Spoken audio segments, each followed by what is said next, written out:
Women's flyweight action. Tail of the tape brought to you by Dave & Buster's, the only place to eat, drink, play, and watch sports. And look, Katie Collins much more experienced than Bruna Vargas at 6-2. And with the official introductions, here's Michael C. Williams. Ladies and gentlemen, good evening and welcome to WinStar World Casino and Resort tonight. Miller Lite presents Bellator MMA, and we kick off the evening now with 3 5-minute rounds in the flyweight division. Introducing the blue corner at 5'4". She weighed in 124.2 pounds. Her professional record, 6 wins, 2 defeats. She fights out of Branson, Missouri, Katie Red Dragon Collins. And across the cage, her adversary, fighting out of the red corner at 5'5", weighing in 125 pounds even. Her professional record early on stands at 2-1, hailing from Porto Alegre, Rio Grande do Sul, Brazil, presenting Bruna Vargas. In charge of the action, your referee, Don Turnage.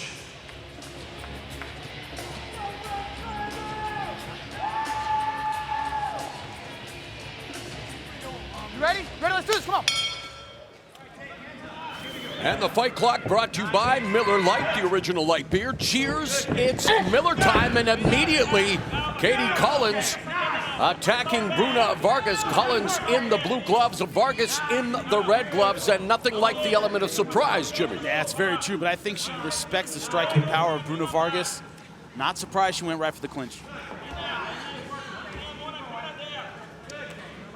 Vargas coming off a second-round submission defeat against Emily Ducote, who we will see on the main card of Bellator 181 coming your way later tonight, live on Spike. But Vargas, well known for her all-around game, but especially the ground. Yeah, very, very true. But the thing that really gets me is she's so young in her career. When we see her, I always look for the big improvements. What has she done in the gym since her last fight? She doesn't have that big body of work. She's still developing.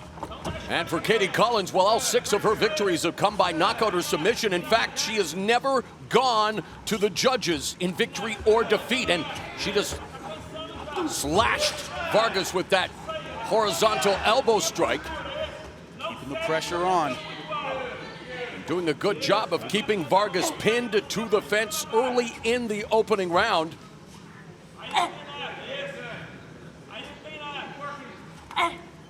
She's working hard to keep this position. Hasn't gotten a takedown yet and burning a lot of energy on this clinch. Vargas trying to stay relaxed. We mentioned Emily Ducote. Well, Collins has won 5 of her last 6 fights, a lone defeat coming to Ducote. So both of them would, I'm sure, love to get a chance at exacting some revenge on one of the top flyweights here in Bellator. And the flyweight division continues to be bolstered. We were supposed to see the debut of former UFC title challenger Valerie Letourneau tonight against Ducote, but her debut delayed by injury as Collins manages to finally get Vargas to the mat, but Vargas in still a pretty good position. Yeah, having trouble keeping her there. Once again, and I'll say it again, she spent a lot of energy trying to get this takedown. You don't want to walk away with nothing. Yeah, Vargas got her down, but that head and arm technique, which she has right now, the right arm over the back of the head, that's dangerous. If Vargas can pull her head out, she can take her back. Vargas started training in martial arts about a decade ago. She started in Muay Thai. In fact, she has a 9-1 record in the king of all martial arts, the science of 8 limbs, including 4 knockouts. But Collins very diligent and very tenacious and determined to keep her on the canvas as we pass the midpoint of the opening frame. I think it's respect for that Muay Thai background you're talking about. She wants none of it, wants this fight on the ground. And she's here putting good hip pressure on. Collins fighting out of Branson, Missouri in the Branson Fight Club.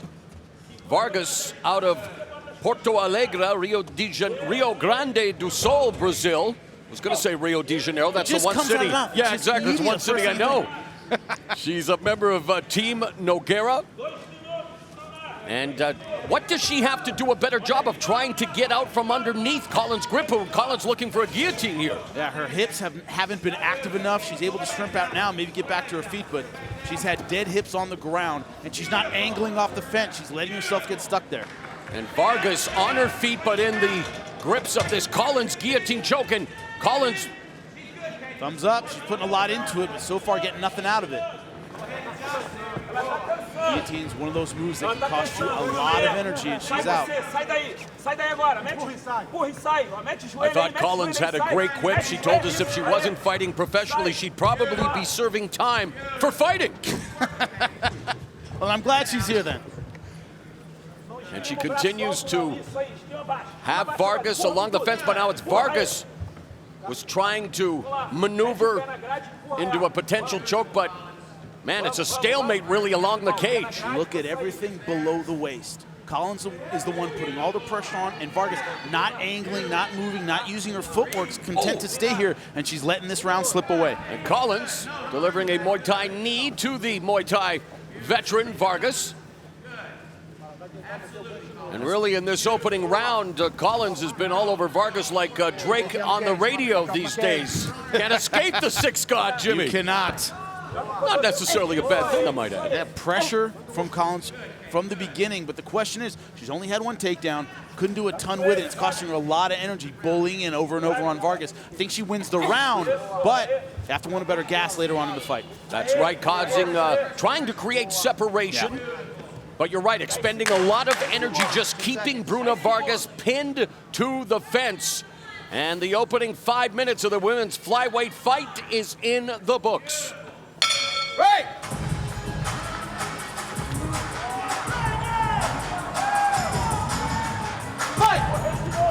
The bell and round 2, your unofficial scorecard, Jimmy reads after one. 10-9 Collins, felt she controlled the pace of the fight.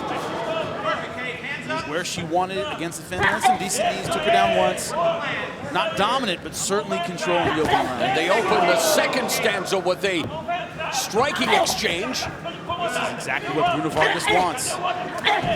Left hook by Vargas, another left hook connects, but Collins adhering to her corner's advice to try to pin Vargas back along the fence. She does so. How can she better serve her time this time along the fence? Well, her coach said single leg is there the whole time. Drop, change your level. It's been almost all upper body so far. Not a lot of level changes. I think that would help her. Well, Vargas able to circle away from the cage, back to the center, but Collins driven right back to the fence. She's got an angle. You see that inside circle right there in Bellator. If your feet get past that, you better be circling, you better be angling. Right now she's not doing it. She's going straight back. 1 minute gone in the second, and again Collins on Vargas like Velcro as Vargas just biding her time, looking over at her corner. I thought it was very telling. In Collins' corner, they said 10 more minutes to win, meaning the fact that she's not finishing doesn't seem to bother them. It looks like this is her game plan, to win those rounds. Yeah, and that's what I heard on the corner, Jimmy, was he wanted her to put her right back on the fence again. Keep doing what you're doing. So that answers a little bit the gas question, in that this is probably the kind of fight she prepared for. Clinch, dirty, put away rounds. Vargas now turning the tables, but only momentarily. Too easy. Too easy.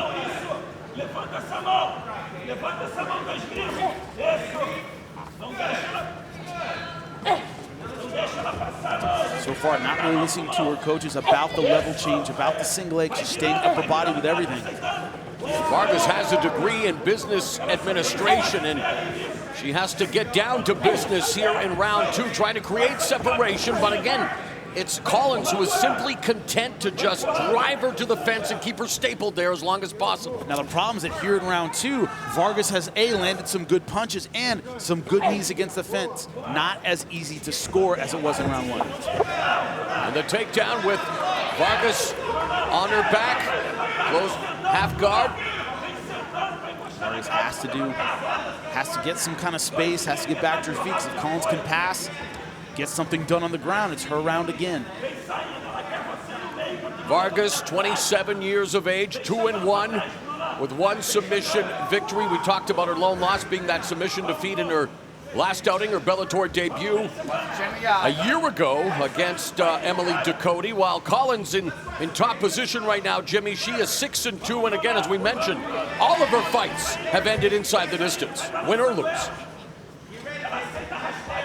Which is interesting, because the way her corner sounded like they trained for a long one. They trained for 15 minutes. What you're supposed to do, but she apparently, hopefully this time around, has the gas for 15 minutes. Collins from half guard smothering Vargas. but not doing much to try to improve her position or fight to the finish. Exactly. There's a short hammer fist delivered by Collins.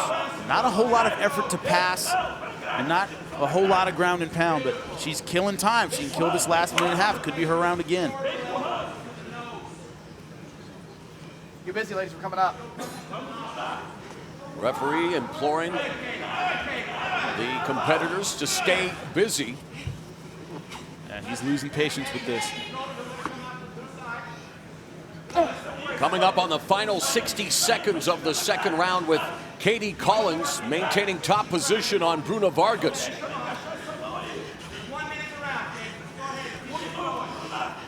There have been opportunities for her to change her angle and slide that leg through. She hasn't taken it. She's been content to stay in half guard. See right there, it's not locked. Right, come on, let's get up. Let's go, come on, get up. That's why they're opening it up. That's why they're standing it up, because it was open. And they are opening it up. Collins goes right back to it. But Collins, after a quick exchange, back to pinning Vargas along the fence. And Jimmy, you've mentioned it a couple of times. Vargas has to do a better job of angling off and not allowing her opponent to drive her back to the fence. Right now, at this stage in her career, what I'm not seeing from Bruna Vargas is that fight IQ of I'm being pushed back to the fence. I have to angle right now. It's just not there. And so far in this round and in this fight, it's been costing her. Well, the first round and the second round end the same way. Collins on Vargas. This has been the story of the fight. The takedown, they stood him up, and immediately Collins trying to throw some punches, and she is not looking for a boxing match. She goes right back into that clinch position, and Vargas hasn't been able to get out of. Third and final round, Bruna Vargas meeting Collins right in the center of the cage, and you can expect a hyper-aggressive Vargas after what's transpired in the opening 10 minutes, although it is a wash, rinse, repeat for Katie Collins. Yep, song remains the same. Keeping her against the fence, landing short shots, but Bruna Vargas from the hips down, no angling, no movement. And you have, even though we've heard from Collins' corner, you have to wonder about Vargas' corner and the fact that she's been unable to make this necessary adjustment, Jimmy. Falling for the same thing over and over and over again, going straight back to the fence. Work off my cage. Work off my cage. She could be hoping that the referee gets a little less patient in the third round, maybe breaks him up sooner, but can't rely on that. You got to make your own luck in there. The fence might start charging these two rent with all of the time they're spending there, and it continues. Exactly, she has to angle to the right. Just didn't do it. Easily pushed back. All the movement's been forward and backward. Keep that pressure on. You got 3.5 minutes.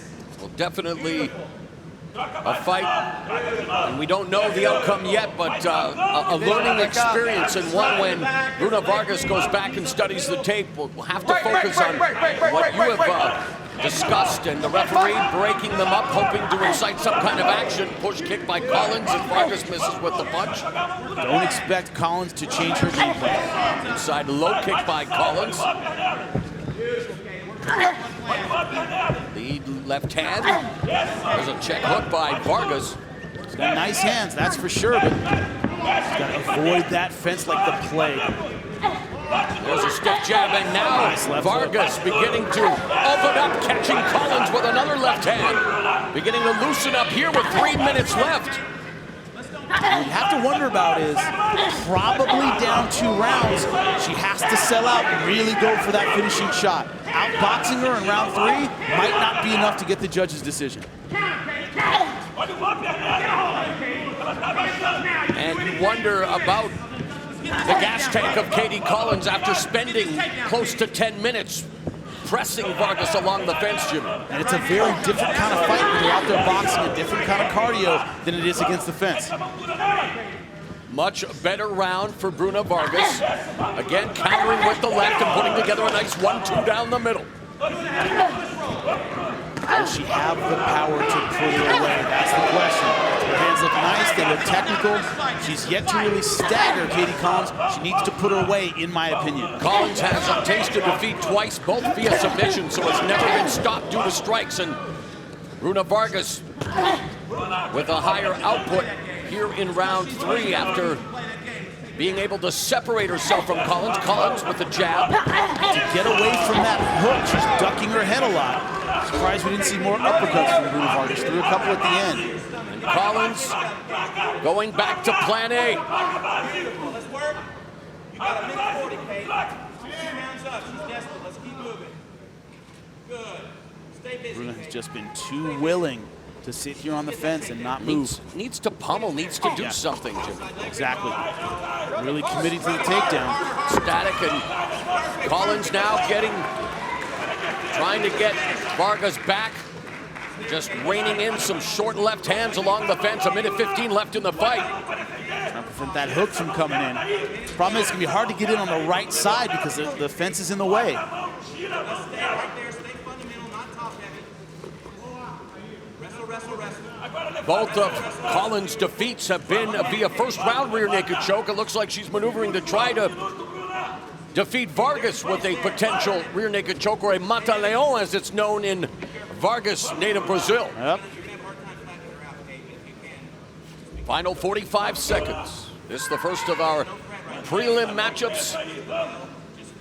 Bruno Vargas has to do something spectacular to get out of this and turn this fight around. But there is no sense of urgency, no sense of desperation. It's almost like she seems content And it was to be in this position. I would almost want to see more frustration when she was Yes. against the fence. Like, damn it, here I am again.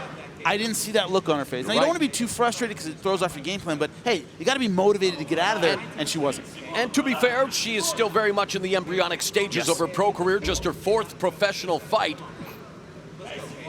And the final seconds of her 4th professional fight tick away with Katie Collins seemingly cruising to a unanimous decision win. Break! And the first time that Collins has gone the distance in her MMA career. I think Bruno Vargas won that 3rd round based on the effective striking, but on my card, too little, too late. All right, Michael C. Williams has the official decision. Ladies and gentlemen, having gone the distance, we'll go to your 3 judges at cage side.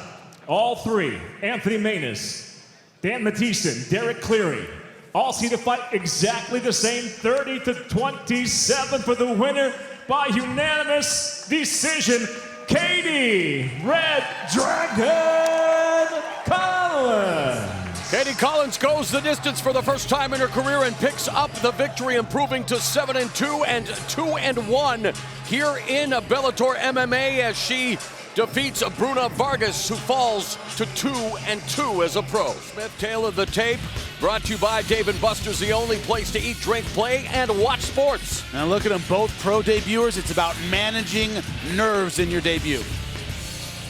Let's go back to Michael C. Williams.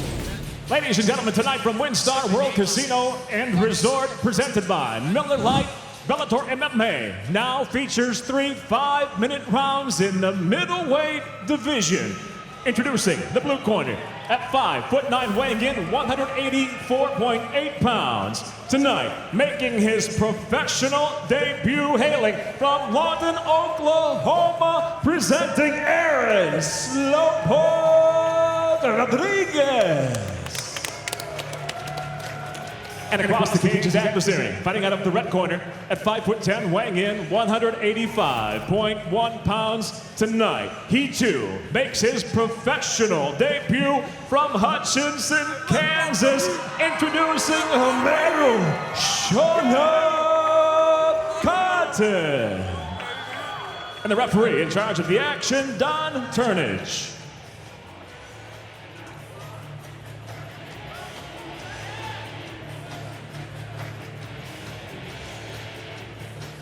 You ready? You ready? Let's do this, come on. Fight clock.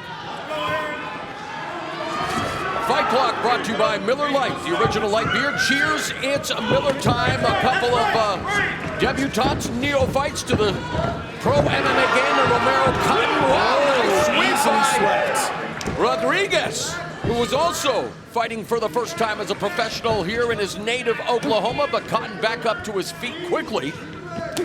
Cotton a little too stiff for that takedown.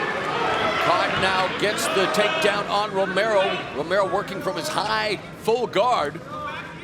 Trying to isolate the left arm of Cotton, but Very high guard. He's got to cut the angle to get the arm. Hasn't done that yet. Now he's got it. Got to get that leg over the face. He's working hard for it. And up from the bottom, Rodriguez maybe going for a gogoplata? Could be. Trying to get it underneath the neck. 1 minute gone in the opening round, and a quick start here for these two 185-pounders. Cotton with a psychology degree at the University of Nebraska at Kearney needs to try to outsmart Rodriguez here. Rodriguez looks good from the bottom. Yeah, he's being very, very active. And Cotton made a lot of positional mistakes. Got to stay a lot calmer on top. Oh, nice right hand by Rodriguez. Keep those fingers closed. Cotton has trained with the likes of UFC light heavyweight champion and a noted wrestler in his own part, Daniel Cormier. Get your fingers out of there. Brings a lot of buzz to the Bellator cage in his debut. And of course, Bellator has done a great job of bringing in those NCAA wrestling studs. Yep. Guys like Aaron Pico, Ed Ruth, great wrestling backgrounds. But once that door closes, all that hype is gone. It's just you and your opponent. Another takedown secured by Romero Cotton. Remember the first time this happened, Rodriguez very comfortable from the bottom. Now doesn't want to be that comfortable. Eating some good forearms, a couple of elbows. You see Cotton with his head down, his butt up, making some positional errors.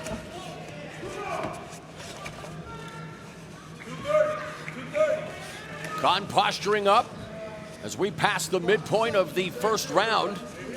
3 5-minute rounds in the Bellator MMA middleweight division. Romero Cotton in the red gloves. For the sweep. Rodriguez in the blue, and Rodriguez with some good ground IQ. Very good stuff. Found his opportunity. Now circling.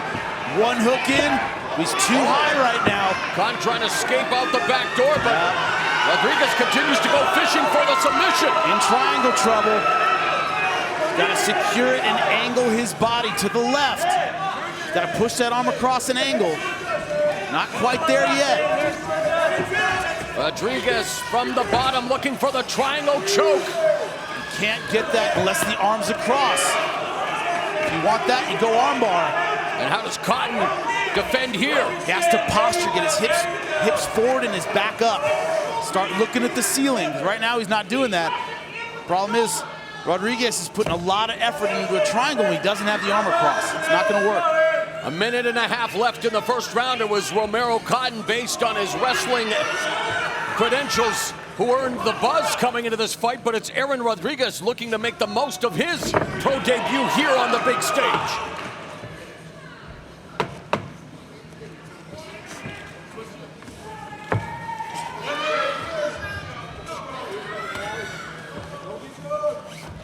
Final 60 seconds of the first round. A good opening 5 minutes for Rodriguez.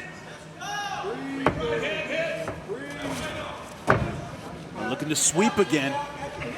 Look at that hook. His right leg underneath the thighs, trying to scoot his butt out to the left and sweep, but Cotton doing a good job of keeping his weight on top and solid. Rodriguez back up to a vertical base. Knee strike by Romero Cotton. As he backs up, they create distance, and Rodriguez walks him down. Under 30 seconds left in the round. Keep those fingers closed, Cotton. Referee warning Cotton for the open fingers.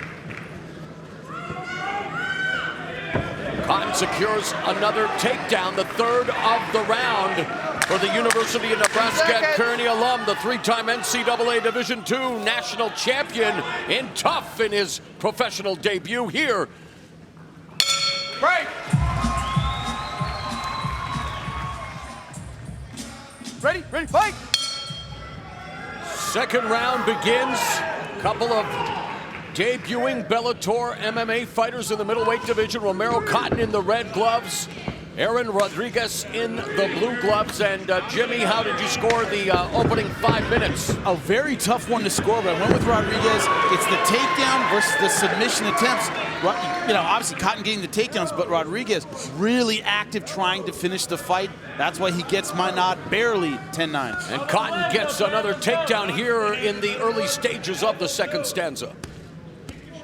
How can he better exploit this advantage, Jimmy? He's got to stay positionally better. You heard Crazy Bob Cook telling him, hey, keep your butt down, your head up, keep your hands off the mat, elbows inside, first day jiu-jitsu stuff. Crazy Bob Cook, of course, member of that vaunted team out in San Jose, California, the American Kickboxing Academy, AKA a MMA championship factory over the years.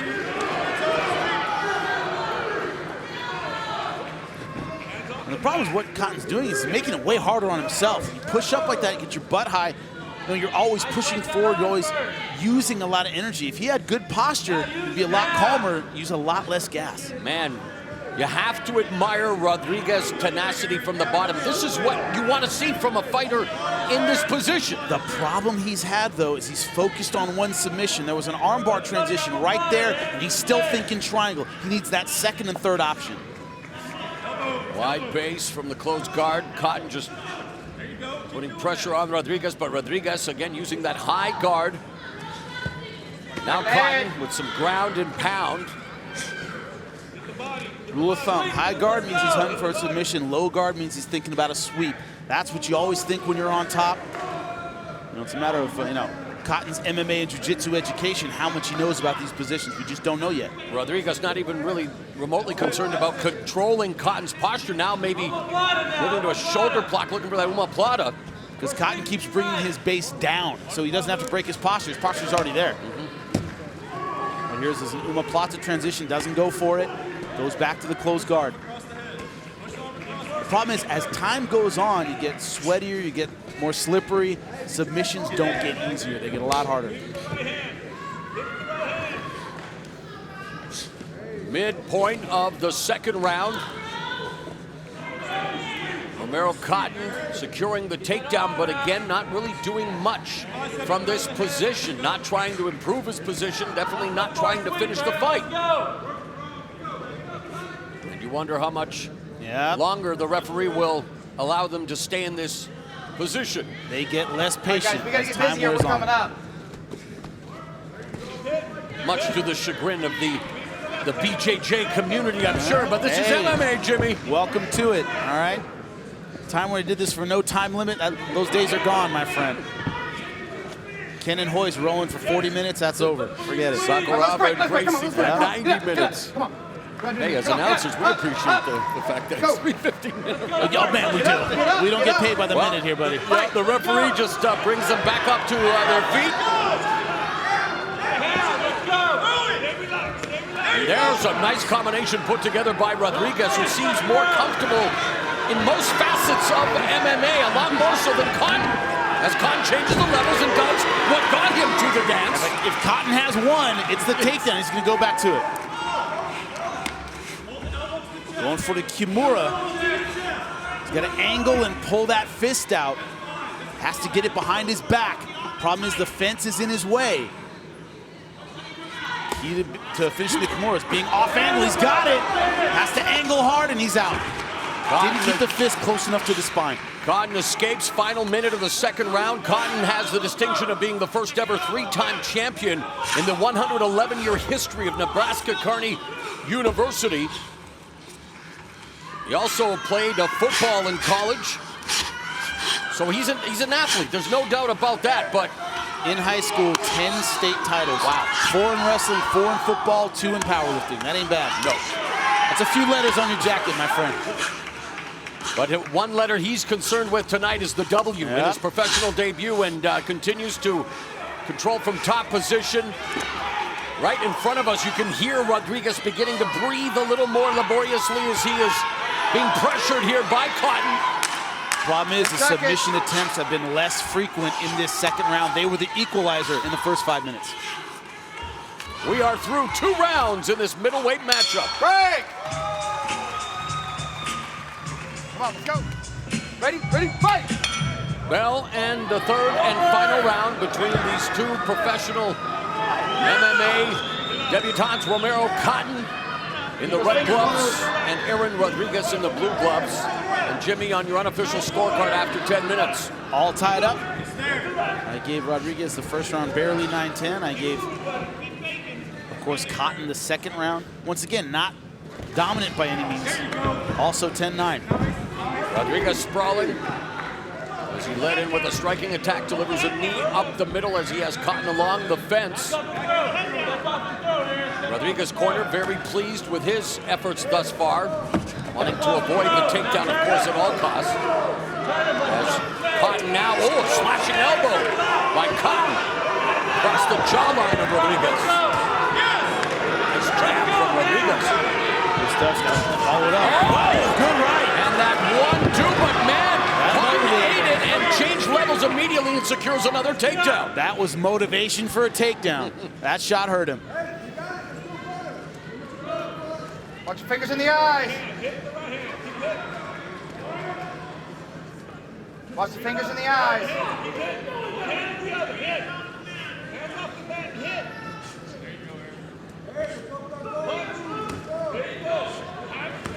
When Cotton finished his wrestling career in university, he was planning on switching over to coaching, but then he caught the MMA bug, and here he is now in his first professional fight. And it's been a tough outing against Aaron Rodriguez, who also is in his first fight as a pro. A lot of people have asked me, why do so many wrestlers go to MMA? For years, the training's horrible. It's incredibly difficult. It's incredibly competitive. And at the end, if you're lucky, you go to the Olympic trials. Hopefully you get to the Olympics. Hopefully you get, an Olympic medal. There was no outlet for great wrestlers. MMA provided that. It was a godsend. Man, it was everything. Oh, and then sweep hit by Rodriguez. A beautiful reversal by Rodriguez, now fishing for a far side submission.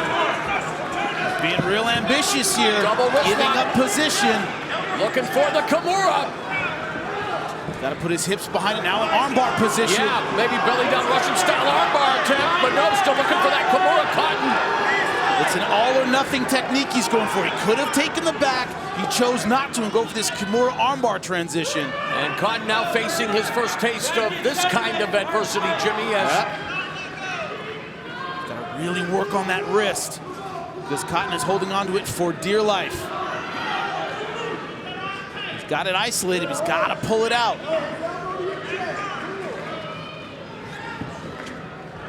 Final 2 minutes of the third round, and Cotton stacking Rodriguez up after thwarting that submission attempt. Now trying to isolate Rodriguez' right arm momentarily with his left leg. Sweep.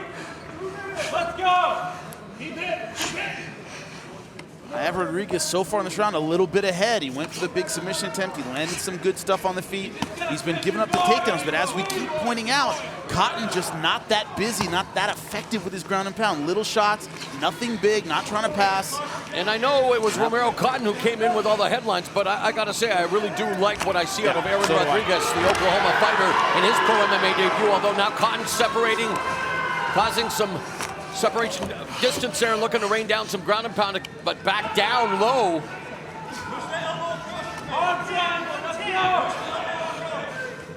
Watch it, let go of his finger there.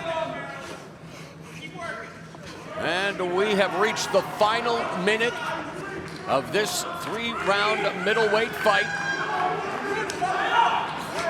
Cotton's at his best when he's gotten that range and distance to land effective ground and pound. If he can get there again, might be able to ice this round. And he goes back down to poor posture, staying belly to belly.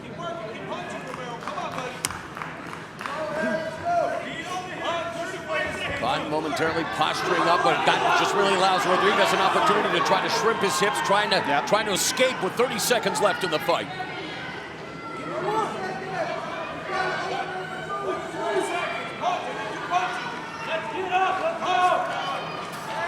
If you're Cotton, gotta finish strong. Gotta sit up and land some big punches because, man, this last round's just about even. And you have it even on your unofficial scorecard coming into this, the final round. We're headed to the judges' scorecards.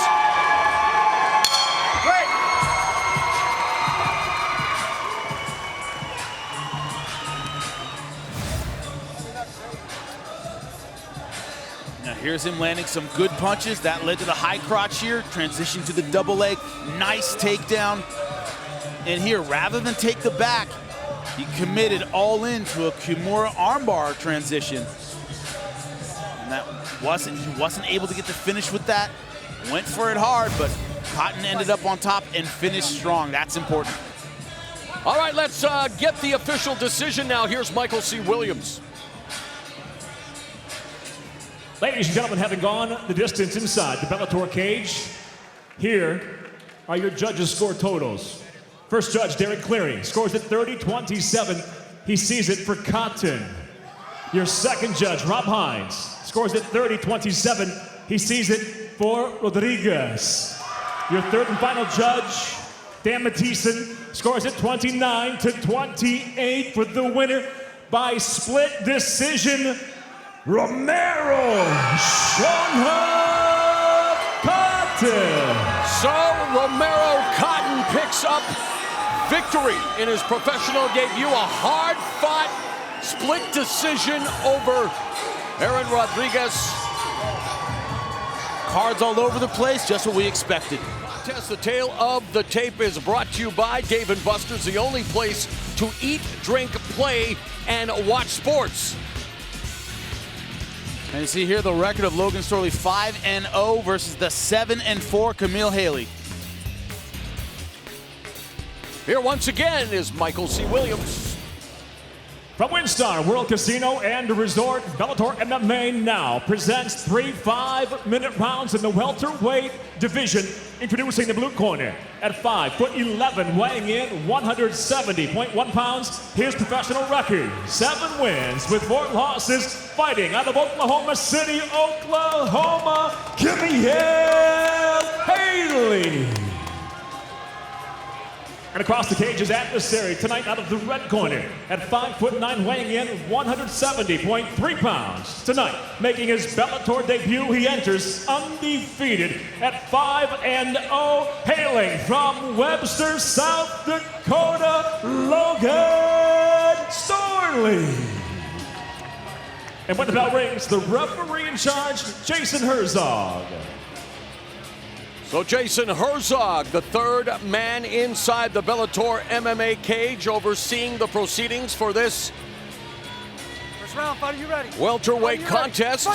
Fight clock is brought to you by Miller Lite, the original light beer. Cheers, it's Miller time, and the NCAA wrestling pipeline to Bellator MMA continues with the debuting Logan Storley.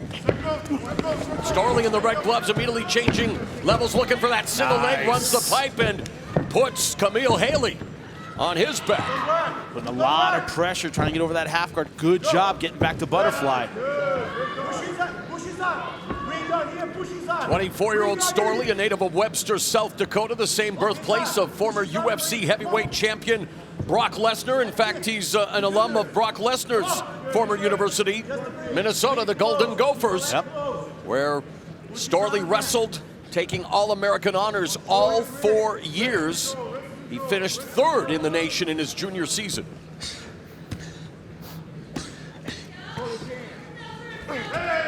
Nice elbow from the bottom by Haley, who's also making his Bellator MMA debut. South Dakota, also the home of a guy, Lincoln McElravy, 3-time national champ for the University of Iowa. Took state in South Dakota 5 times. Wow. Took state in the 8th grade.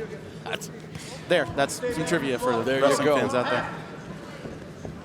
So far, good pressure. Yeah, and Storley using his wrestling pedigree here in round 1. It's like having a truck on top of it. Really, wrestlers that know how to put that pressure on you, man. You may have a good guard, you may be used to it, but there's nothing like that pressure. You really have to practice with those guys on you. Haley from the Sooner State. In fact, fighting out of the capital city of Oklahoma City, but right now, bombarded with these elbows from top position, and referee Jason Herzog has seen enough. Logan Storley, known as Storm. Well, there was a storm of elbow strikes for Camille Haley.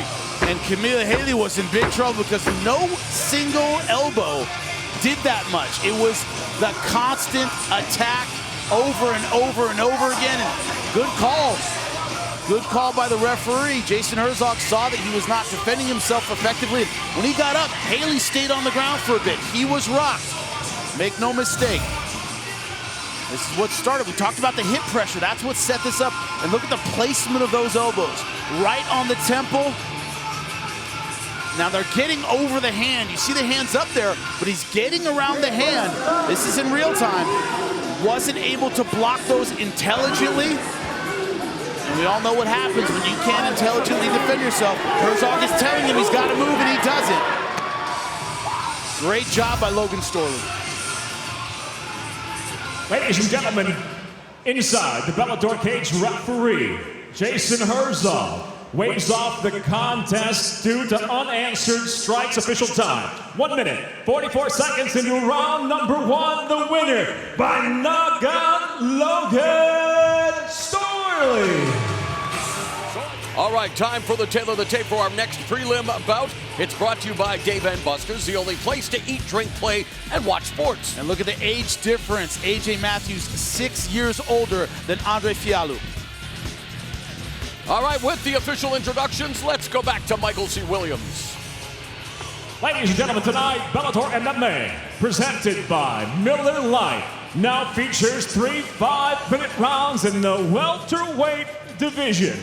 Introducing the blue corner, at 6 foot, weighing in 169.9 pounds. His professional record near perfect. 8 wins, just 1 defeat. Hailing from Cascais, Portugal, presenting Andre Fialho.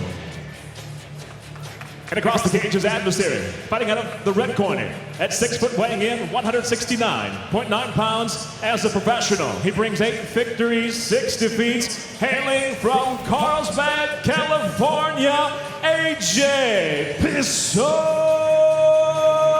Matthews. In charge of the action, referee Jason Herzog.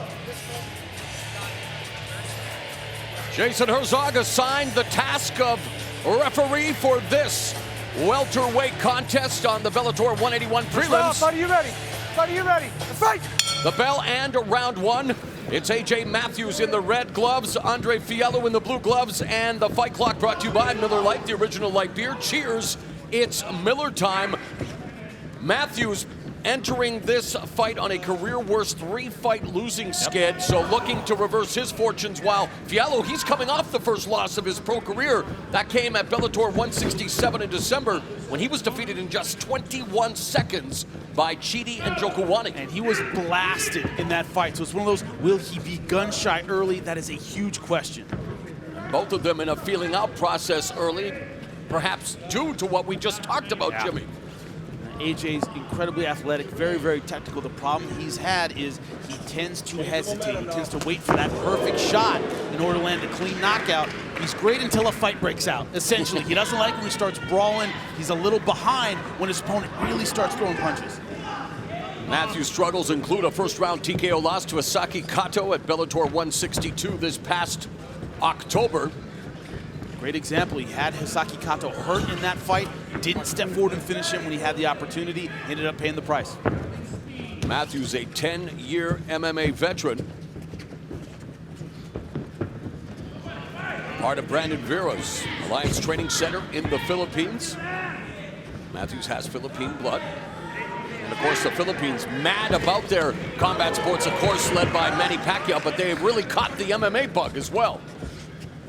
Certainly have excellent stick fighters too. I happen to know by experience, been hit with those a few times, it sucks. And that's what I'm talking about with AJ.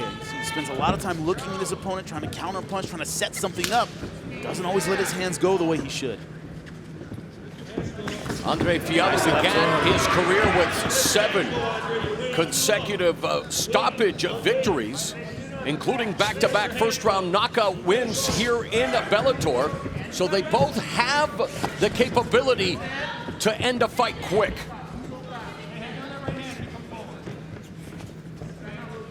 Six of Matthews' 8 victories have come via form of knockout. Half of his 6 defeats have come via strikes. As we inch closer to the midway point of the first round, and still very much a how do you do round, although Matthews and Fialho exchange some close distance strikes. And I like the leg kicks I'm seeing from AJ Matthews. He needs to go back to it. Oh, beautiful. left hook as he led with the right hand of the body, changed the Exactly. trajectory of the left. Low and then high.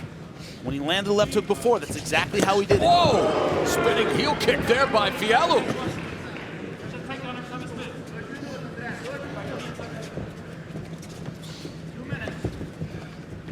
Fialho trying to counterpunch. He's waiting for Matthews to come in and throw. Under 2 minutes left in the first round. Fialho very much counter striking position here on his back foot. Matthews comes forward, just misses with the Same sweeping left hook. combination. Yes. Right hook to the body, left hook up top. You can tell he's been working on that. Look for him to change it up soon. Oh, and a head a kick good blocked change-up. by Fialho. Fialho just misses with that counter sweeping left hook. Now, at this range, when they're standing there looking at each other, I'm surprised AJ isn't throwing more leg kicks. He has very strong leg kicks, and he's hurt Fialho a couple times with them, but hasn't used them in volume. Final 90 seconds of the opening round between AJ Matthews and Andre Fialho in the Bellator MMA welterweight division. And the level change and the takedown by Fialho. Easy. Excellent takedown, got him all the way in the air.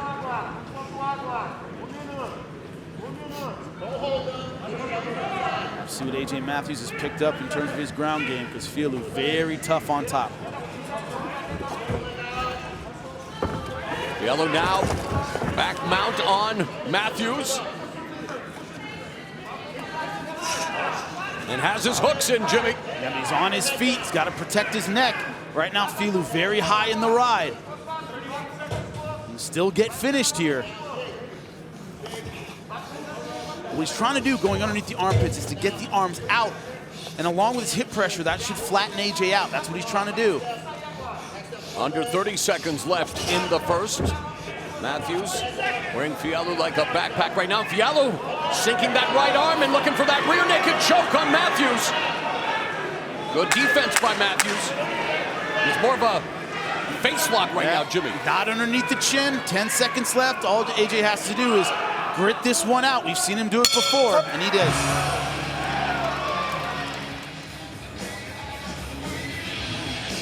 And there is the uber pulchritudinous Mercedes. I'll let you look that one up, That's Jimmy. exactly what I was thinking. It's like, I think it and you say it. It's crazy.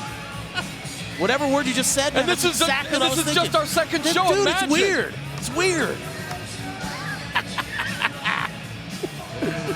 He has a thesaurus under the table, folks. It's right there. It's right there. Don't let him fool you. It's the second round here between Andre Fialho in the blue gloves and AJ Matthews in the red gloves. How did you unofficially score the opening 5 minutes, Jimmy, as that liver kick just landed for Matthews? Barely 10-9 Matthews. I thought he was landing the cleaner strikes. Fialho had a great finish on the ground, but it was toward the end of the round, wasn't able to get enough done with it, although he got close with the rear naked.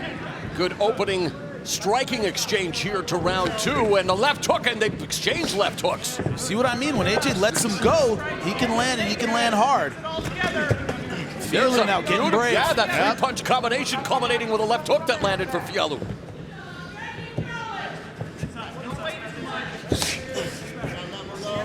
See Fialho loading up with power.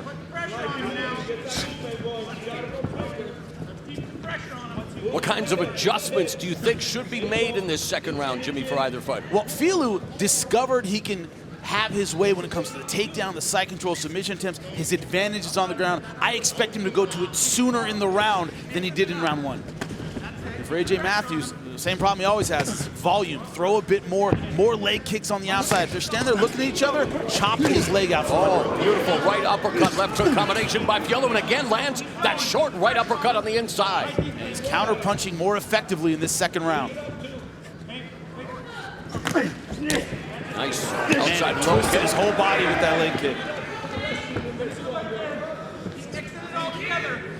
Matthews, 29 years of age, in his 15th professional fight. Fialho fighting for the 9th time as a pro, and it's Matthews who explodes for the takedown, but just drives Fialho to the fence. Too high, no level change. That's what cost him. He can still muscle out a takedown here, but it's a level change that really defines how well the takedown works, and he didn't change levels on that one. Good head position. Timing was good, level change wasn't. Good head position. Chipping away. Pull them out when you're ready. Get your hand back. Back in the day, Matthews saw a VHS tape. Remember those, Jimmy? Oh, He watched a VHS tape of Kazushi Sakuraba fighting in Pride, and his life has never been the same since. It's what led him to a career in mixed martial arts, and congratulations to Kazushi Sakuraba, a definite Hall of Fame. For sure. Midpoint of the second round. You redefined the sport for a lot of people. Mr. Pride FC tied with Antonio Rodrigo Nogueira for most submissions in Pride with 11, but Matthews hoping for dividends with those liver kicks to Fialho. Oh, nice lead left hook across the jawline by Fialho, and again, Good combination. with apologies to my buddy Cesaro, in WWE ain't no party like an uppercut party, but man, Fialho really putting it to Matthews, including that jumping knee. He hurt him. That is for sure. That right hand over the top. He's finding a home for his power punches. A knee and a left hook, and Fialho feeling it with that spinning heel kick, although now finds himself on his back. I was about to say, Matthews needs to give him a reason to back off, and he did. He fell off his own kick. That stopped the momentum here. Now, what can AJ Matthews do on top? Because he was getting rocked a moment ago.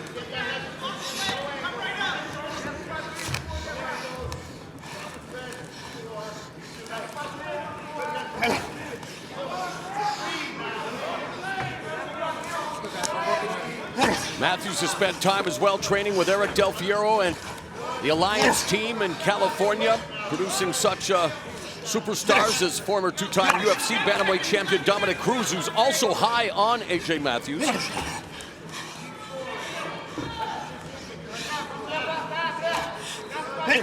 Matthews with some ground and pound of pressure from the closed guard of Fialho.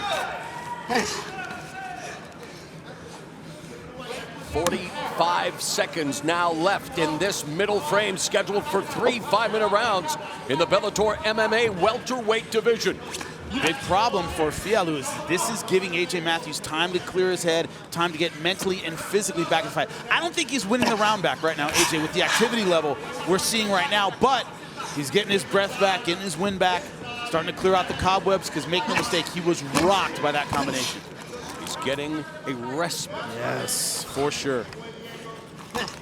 15 seconds left on the clock here in round number 2. Hope you'll join us, 9 o'clock Eastern, Bellator 181 main card on Spike, as we continue to roll along with the Bellator 181 prelims. Stop there, guys. Everything was going Fialho's way. Look at the way he lands with these combinations, and a lot of them power punches. Nice right hand over the top. Uppercut was successful. AJ Matthews able to block most of that knee, but look at the punches that are getting through. AJ Matthews wobbly, hurt, no answer. And it was Fialho who got a little too aggressive, tried to get creative. Look at this wheel kick. Ends up on his butt, and that's where he finished the round. Just what AJ Matthews needed. 5 minutes. How do you have it going into the third and final round, Mr. Smith? All tied up. 9-10 Matthews round 1, 9-10 Fialho round 2.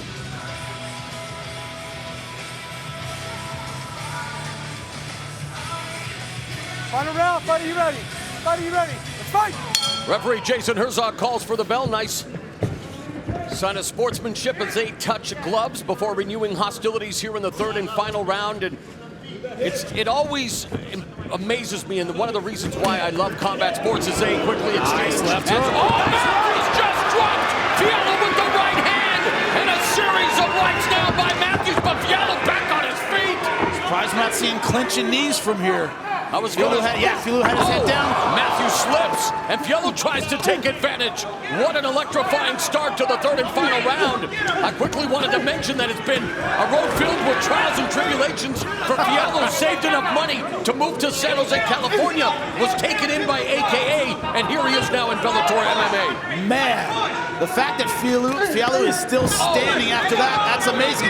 Coming back now, throwing power punches again. This is back and forth stuff. Man, I can't believe Fialho able to bounce back to his feet so quickly, and in fact take the fight momentarily to Matthews, who does the smart thing here, Jimmy. Right, but you saw there, Fialho changed level, was thinking about a takedown. He wanted a break. He wanted a respite from this attack. Wanted to catch his breath for a second because he is rocked. Terrific opening minute and a half of this third round as Matthews trying to secure the takedown. Wide base employed by Fialho, but Matthews tenacious like a bulldog. Problem is that I don't think anything in MMA costs you more energy than an inefficient takedown. Just gonna if you're say, reaching like that and bowling forward, man, it costs you. We're watching his gas tank be depleted. Exactly. And you notice a lot of the greats, the best wrestlers in MMA, they're efficient with the takedown.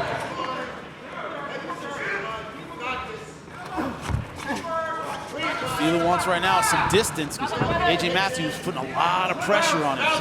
AJ Matthews desperate to snap a 3-fight losing skid and securing the takedown on Andre Fialho, who looks to get back on the winning track after suffering the first loss of his pro career against Chidi and Joe Kawani last December, now giving up his back to Matthews. Curious to see what Matthews does with it. Can't keep him down. Entertaining scrap here between AJ Matthews and Andre Fialho as they create distance and start throwing the bombs.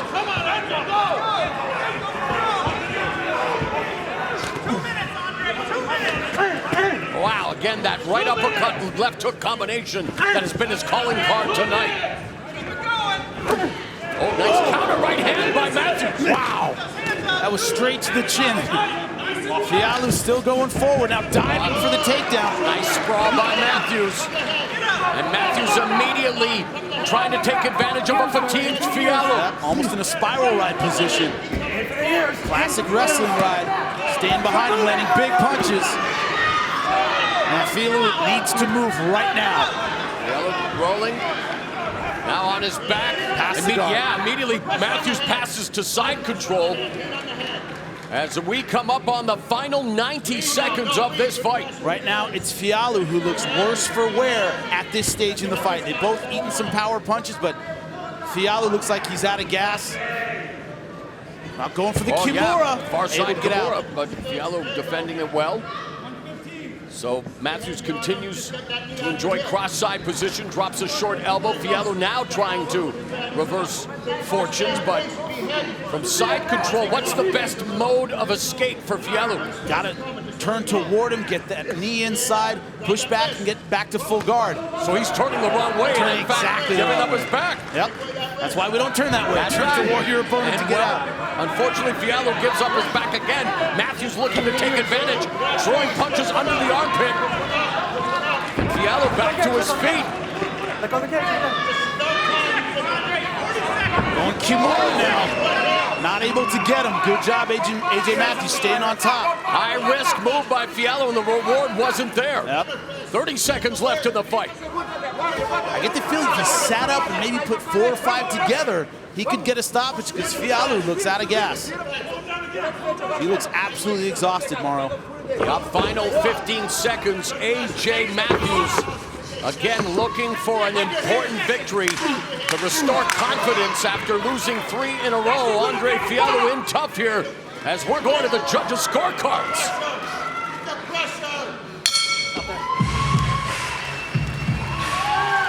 Man, what an exciting fight. Terrific tilt in the welterweight division. 2 hungry fighters for victory. All right, here's our Blackheart Premium Spiced Rum replay, Jimmy. The bold 93 proof rum that's edgy to the core. And depending on what highlight you choose, it could look like either guy won this fight. It was a strong third round from AJ Matthews. Fialho had hurt him before, but on top, AJ Matthews did great stuff, a lot of power punches, and I thought he was all over Fialho in that third round. Fialho hung tough, managed to stay in the fight, but you're looking at an exhausted fighter to our left. Both these guys deserve a lot of respect, man.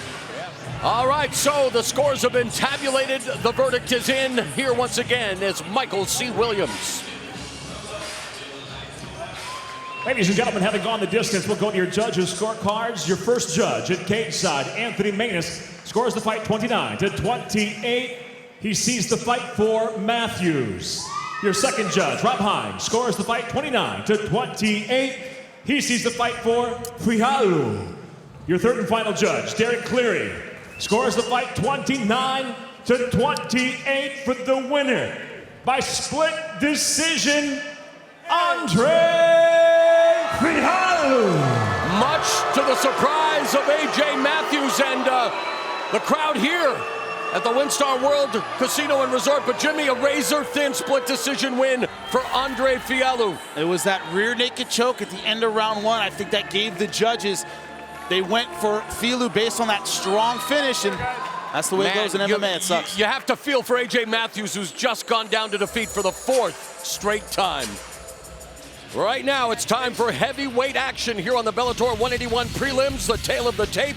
Brought to you by Dave & Buster's, the only place to eat, drink, play, and watch sports. And look at the weight. Carl Manatafa, 263.6 to Moldavski's 234.8. Here, once again, Michael C. Williams.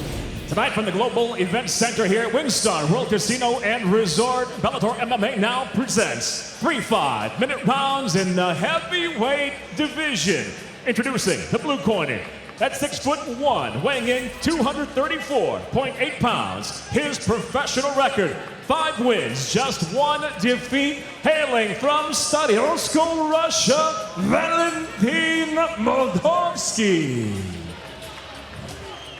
And across the cage is adversary, fighting out of the red corner at 6'1", weighing in 263.6 pounds. As a professional, 10 victories, 7 defeats from Samoa. He fights out of San Francisco, California, Carl Badwater Sayumanutafa.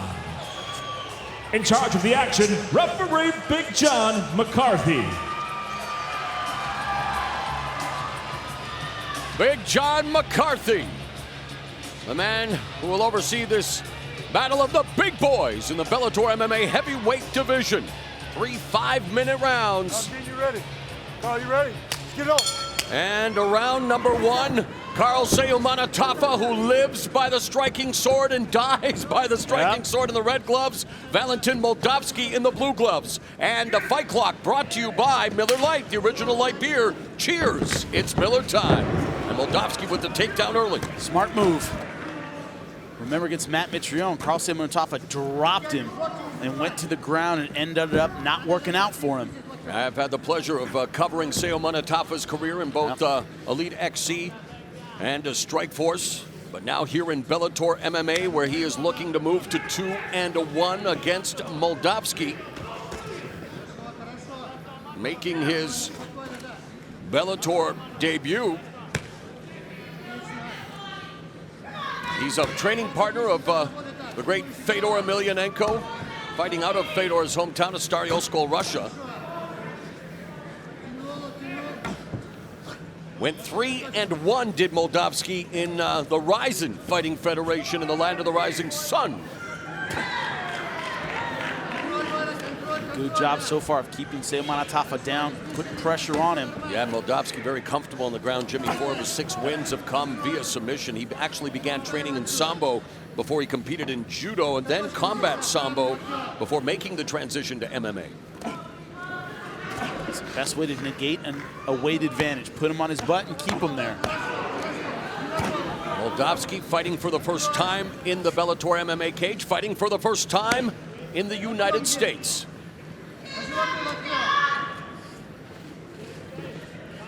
Manatafa representing the Scrap Pack and his head trainer, former Strikeforce lightweight champion Gilbert Melendez.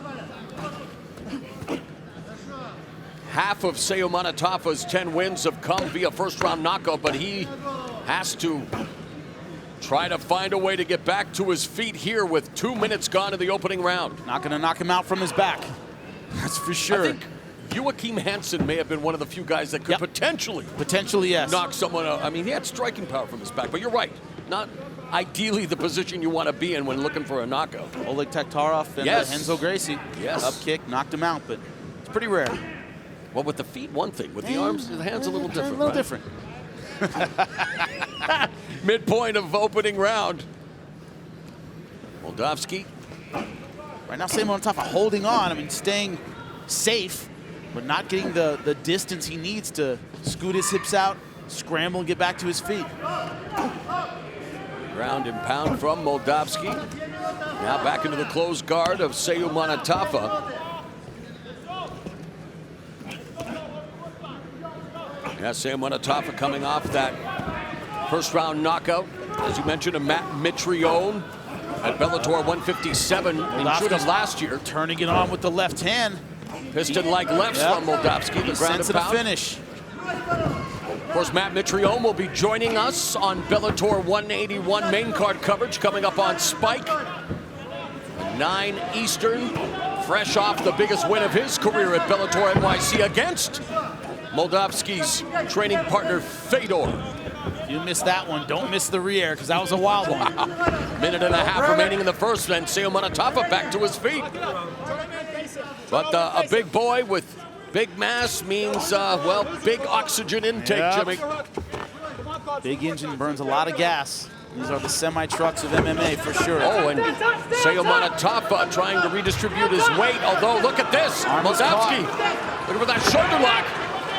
Yep, it made Seyu Manatafa roll forward to relieve that pressure. And Seyu Manatafa's never been submitted. And this is now Americana. 18th. Yep, looking for that far side Americana is Valentin Moldavsky. Hard to finish from half guard. Can be done, but it's tough. So far, man, this round a wipeout for Moldavsky. Seyu Manatafa has not found any offense at all. He's been surviving from his back, mostly half guard. Final 30 seconds of the first round. And so far, a great start to Moldavsky's Bellator MMA debut. Final 10 seconds of the first round, all one-way traffic in favor of the Russian, Valentin Moldavsky. Ready? Get up. All right, Jimmy. After one round, well, how does your unofficial scorecard read? I know this one was tough. The only question is 10-8 or 10-9. I went 10-8 with new changes to the rules. For you. It's a wipeout in round one. That justifies a 10-8 to me because Seyu Manatafa got nothing done in that round. Second round underway. And again, Seyu Manatafa this time able to redistribute his weight. Now north-south position, the sprawl. Back to his feet, so a much better start for Seyu Manatafa, all things being relative, Jimmy. Yep. What's he doing? He's leaning on the big man. He's making him suffer for carrying around more weight.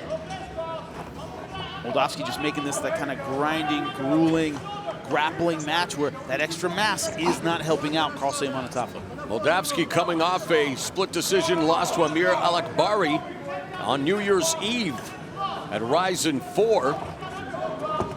Made his pro MMA debut in February of 2015. And now in his 8th professional fight, his first under the Bellator MMA banner.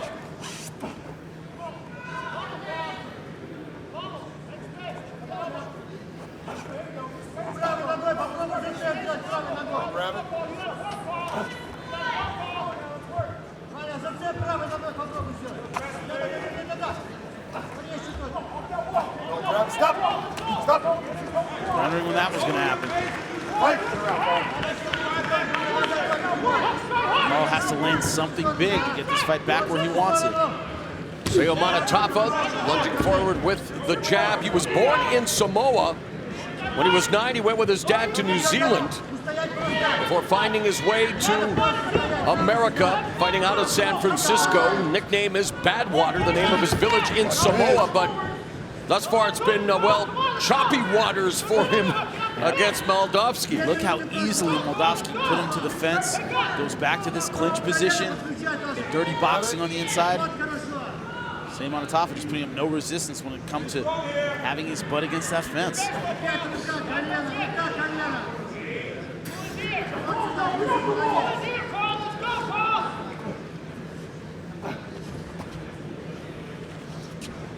We have reached the midpoint of the round and the fight. Seyu Manatafa in the red gloves, Valentin Moldavsky in the blue gloves, and Moldavsky just keeping Seyu Manatafa along the fence.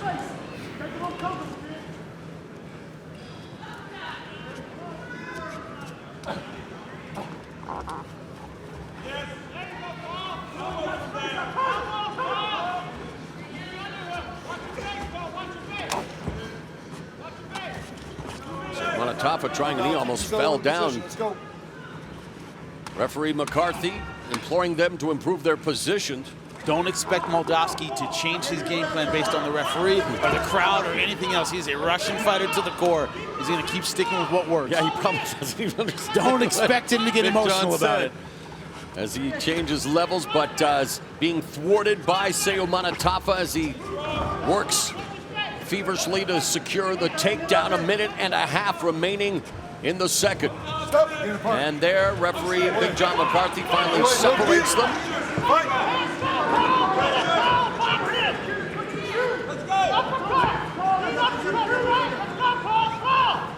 Again, Seo Manatafa has the power to change the complexion of a fight in a hurry, Jimmy. With one shot. He's had a limited ability to do that. He's been against the fence, clinched this entire time. Under 1 minute left in the second round. And now Seo Manatafa finds himself on his back again. Couldn't see from our vantage point if a punch landed clean or if he just lost his footwork there. Trying to stave off the ground and pound attack of Moldavsky. Moldavsky has recorded armbar, rear naked choke, and guillotine choke victories. Now busy just with the one hand, with some ground and pound. Final 20 seconds of the round. Moldavsky working from Seo Manatafa's closed half guard.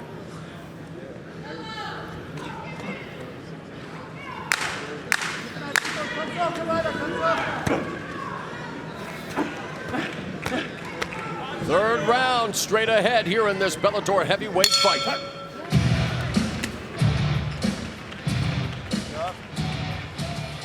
Good. You ready? Get up. The bell and the third and final round, the unofficial scorecard, belongs to my pal, Jimmy Smith. 2 rounds to none. First one 10-8, second one 10-9. Both for Moldavsky.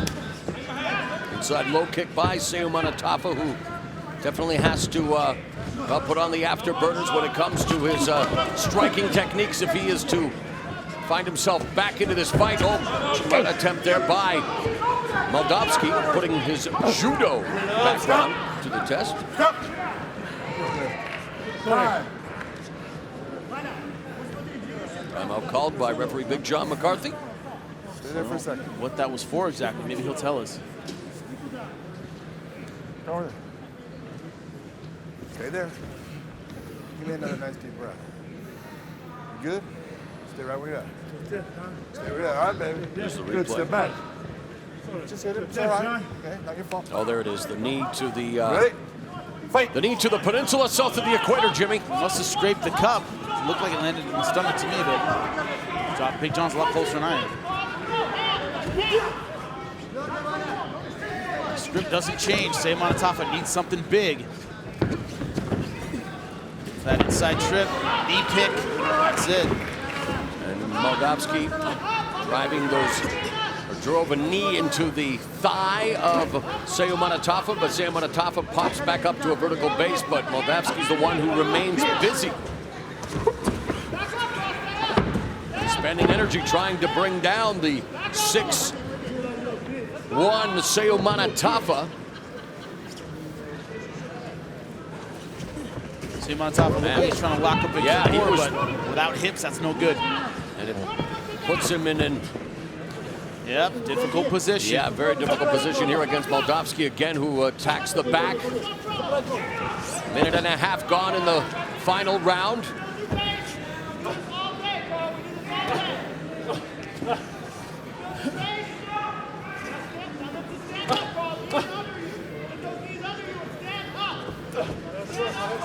Imploring him to stand up, but Moldavsky keeping the pressure on, changing it up between holding him and landing punches to the head.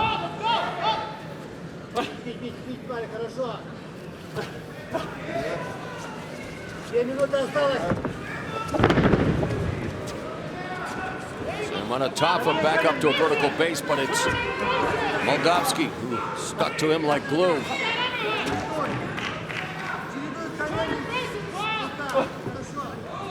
And those short knee strikes to the legs, Jimmy, I mean, it's an accumulation. And what he's doing is he's keeping busy in order to prevent John McCarthy from calling a stalemate and separating them.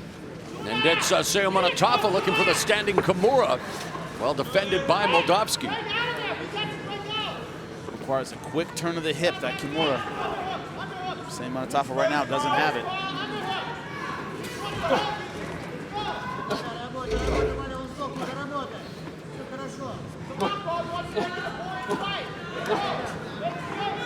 Symphony of knees to the legs by Moldavsky again. As you mentioned, Jimmy, just to keep referee Big John McCarthy from splitting them up. Under 2 minutes left in the fight. Moldavsky with a slow motion level change, Yep. Jimmy. Just keeping the pressure on, just wearing the big man out. A little over a minute and a half to go. He knows he has his fight in the bag as long as he doesn't give up anything big. As I said before, he's a Russian fighter. Don't expect him to suddenly get emotional. Not going to happen. Born poker faces. Under a minute and a half left in the fight, and Seomanatafa, is it a case of just, I mean, the condition, because he's, you know, not, it's almost similar to the fight we saw earlier with the women, with Collins and Vargas, where Seomanatafa needs to get off of that fence. And just cannot do it. And now referee Big John McCarthy giving these two heavyweights an opportunity with under a minute left to start throwing some bombs, and that's exactly what Seomanatafa, I believe, needs to do, Jimmy. If he has any bombs left, now's the time to throw them. He has to stay out of these clinch positions, and I mean, he just backed into the fence. Man. Yeah, His corner just said, "What are you doing?" And I happen to agree. It's like a moth to a flame. Seomanatafa backing himself into the fence, and Moldavsky saying thank you in Russian. Under 30 seconds left in the bout. Slashing elbow strike by Seomanatafa. More cosmetic than anything else, however. And the seconds continue to tick away in this third and final round as Valentin Moldavsky looking to pick up a victory in his Bellator and American debut.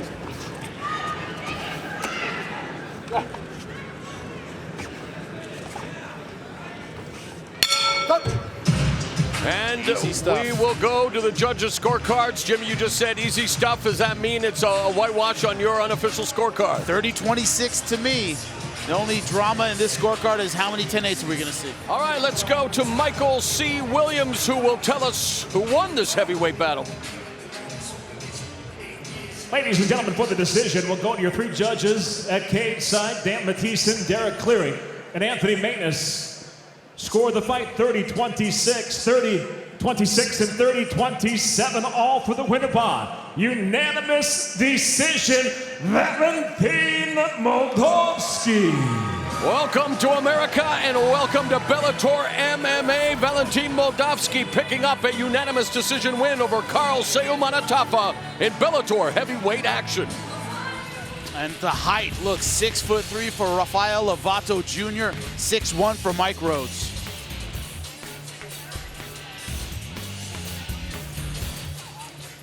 And now, inside the Bellator cage we go to 3 5-minute rounds in the middleweight division. Introducing the blue corner at 6'1", weighing in 185.2 pounds. His professional record, 10 wins, 4 defeats from Waterloo, Iowa, Mike Big He Rhodes. And across the cage, out of the red corner, at 6'3", weighing in 185.6 pounds. As a professional, he stands undefeated at 5-0 from Oklahoma City, Oklahoma, Rafael Lovato Jr. In charge of the action, referee, Big John McCarthy. Big John McCarthy is the referee for this middleweight matchup.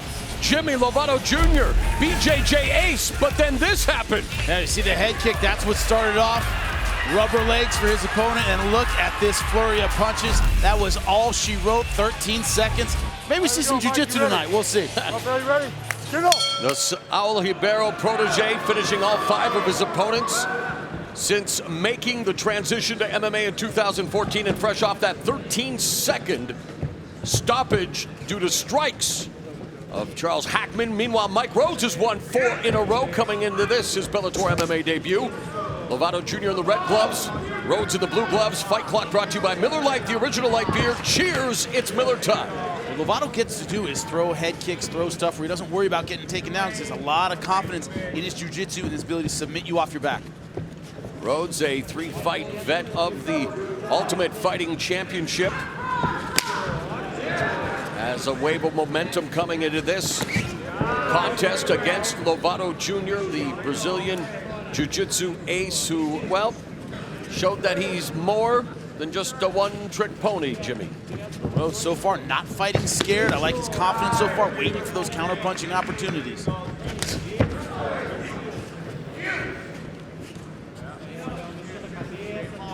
Rhodes grew up in Waterloo, Iowa, had a troubled past, got into a lot of fights, had anger management issues, was an athlete in high school in both basketball and football. Continued his basketball career in college. And that's where he began to make the transition to mixed martial arts. He lost over 100 pounds and look at this, deep half guard. Trying to sit up, beautiful sweep, ending up on top. Good job of Rhodes getting to the fence, but this still is not where he wants to be. Beautiful stuff by Lovato Jr. And 2 of Rhodes' 4 losses have come via submission. Lovato searching for his 4th submission win in this is 6th pro fight. He's got the rear naked choke. Done.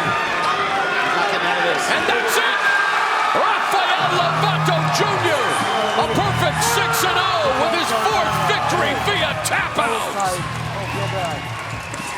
And no surprise here, as soon as he got the back, as soon as he got dominant position, start your stopwatch, because not many guys in the world could have gotten out of that. A dominant striking victory in his last outing, and now a dominant submission victory here to improve to 6-0, Rafael Lovato Jr.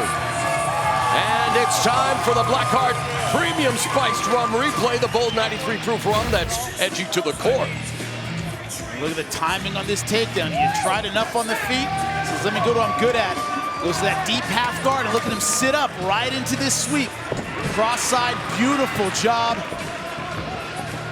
Wonder if they get it. This move there, I love the way he took him down, but we don't see it. Both hooks in. At this point, Rhodes is trying to undo the hook because he knows he's done with that arm underneath the throat. He can't fight the choke anymore. He tries to fight the feet, but it was all over here. As soon as that arm was underneath the neck, Rafael Lovato Jr. was never gonna let that go. No choice but to tap. Gutty performance by Rhodes, but the technique of Lovato Jr., once again, too much. All right, here's Michael C. Williams to make it official. Ladies and gentlemen, inside the Bellator cage, the tap comes by way of a rear naked choke. Official time, 1 minute 59 seconds into round number 1. The winner by submission, still undefeated, Rafael Lovato Jr. A black belt under Carlos Machado, the oldest of the Machado family. Rafael Lovato Jr. is down with RNC as he improves to 6-0 here on the Bellator 181 prelims. And it is time for the Tale of the Tape, brought to you by Dave & Buster's, the only place to eat, drink, play, and watch sports. One of the oldest stories in combat sports. The veteran at 40 taking on the young gun, Steve Garcia, looking to take his name. Steve Garcia, only 25. The oldest man on the card against the youngest man on the card. Here's Michael C. Williams. Ladies and gentlemen, good evening and welcome. As tonight, live on Spike, Miller Lite presents Bellator MMA. From WinStar World Casino and Resort, the action begins now with 3 5-minute rounds in the bantamweight division. Brought to you by Dave & Buster's, the only place to eat, drink, play, and watch sports. And now, first introducing the blue corner. At 6 foot, weighing in 134.5 pounds, his professional record, 7 wins, just 1 defeat. from Albuquerque, New Mexico, Steve Mean Machine Garcia. And across the cage, his adversary, fighting out of the red corner at 5'6", weighing in 135.9 pounds, the two-division former Bellator world champion enters tonight with 14 professional victories, 6 defeats from Monument, Colorado, introducing the baddest man on the planet, Joe Warren. In charge of the action, referee Kerry Hatley. Referee Kerry Hatley assigned to handle this opening contest in the bantamweight division as Joe Warren continues to chase the Bellator all-time wins record, currently sitting at 12. And he has a win over Patricio Pitbull and a loss to Pat Curran. He's fought some of the best. The bell in round 1, fight clock brought to you by Miller Lite, the original light beer. Cheers, it's Miller time. Warren in the red gloves, Garcia in the blue gloves, and immediately the wrestling savant Warren secures the takedown. Yeah, no surprise there. He went for it right off the glove touch. Warren, again, the only fighter in Bellator history to claim titles in 2 different weight classes. He's coming off a majority decision loss to current bantamweight champion Eduardo Dantas at Bellator 166 in December. The first decision loss of Warren's career, and like in our main event tonight, Warren would love to have a rubber match with Dantas down the line. And I gotta say, majority is ridiculous. That fight was a wipeout. Dantas had an amazing fight, great movement, great jab, but that knocks them even, 1 apiece. Joe Warren definitely wants a 3rd shot.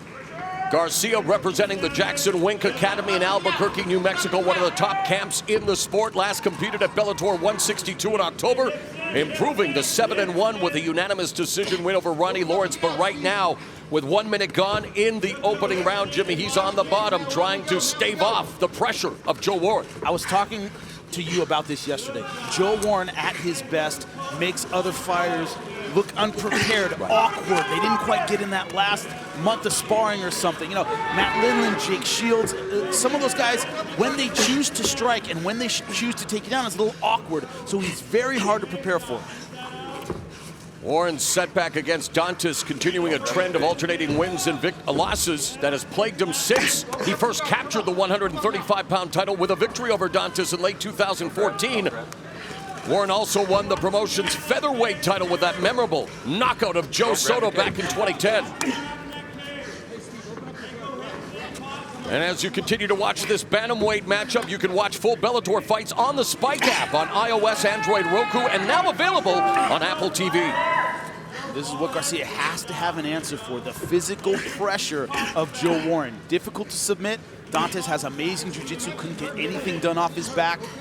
Garcia's got to scramble and get out. The cliche says you can't teach an old dog new tricks, not to say that 40 is old, especially coming from yours truly, but over the last 6 months, Warren says that he's been working on his footwork, closing the distance, cutting off the cage, and yet he immediately goes to what got him to the dance, the wrestling takedown. Yeah, leopards don't change their spots. I mean, he knows what he's good at. Takedown's phenomenal, All-American, University of Michigan, then a world champion in Greco-Roman, an incredible accomplishment.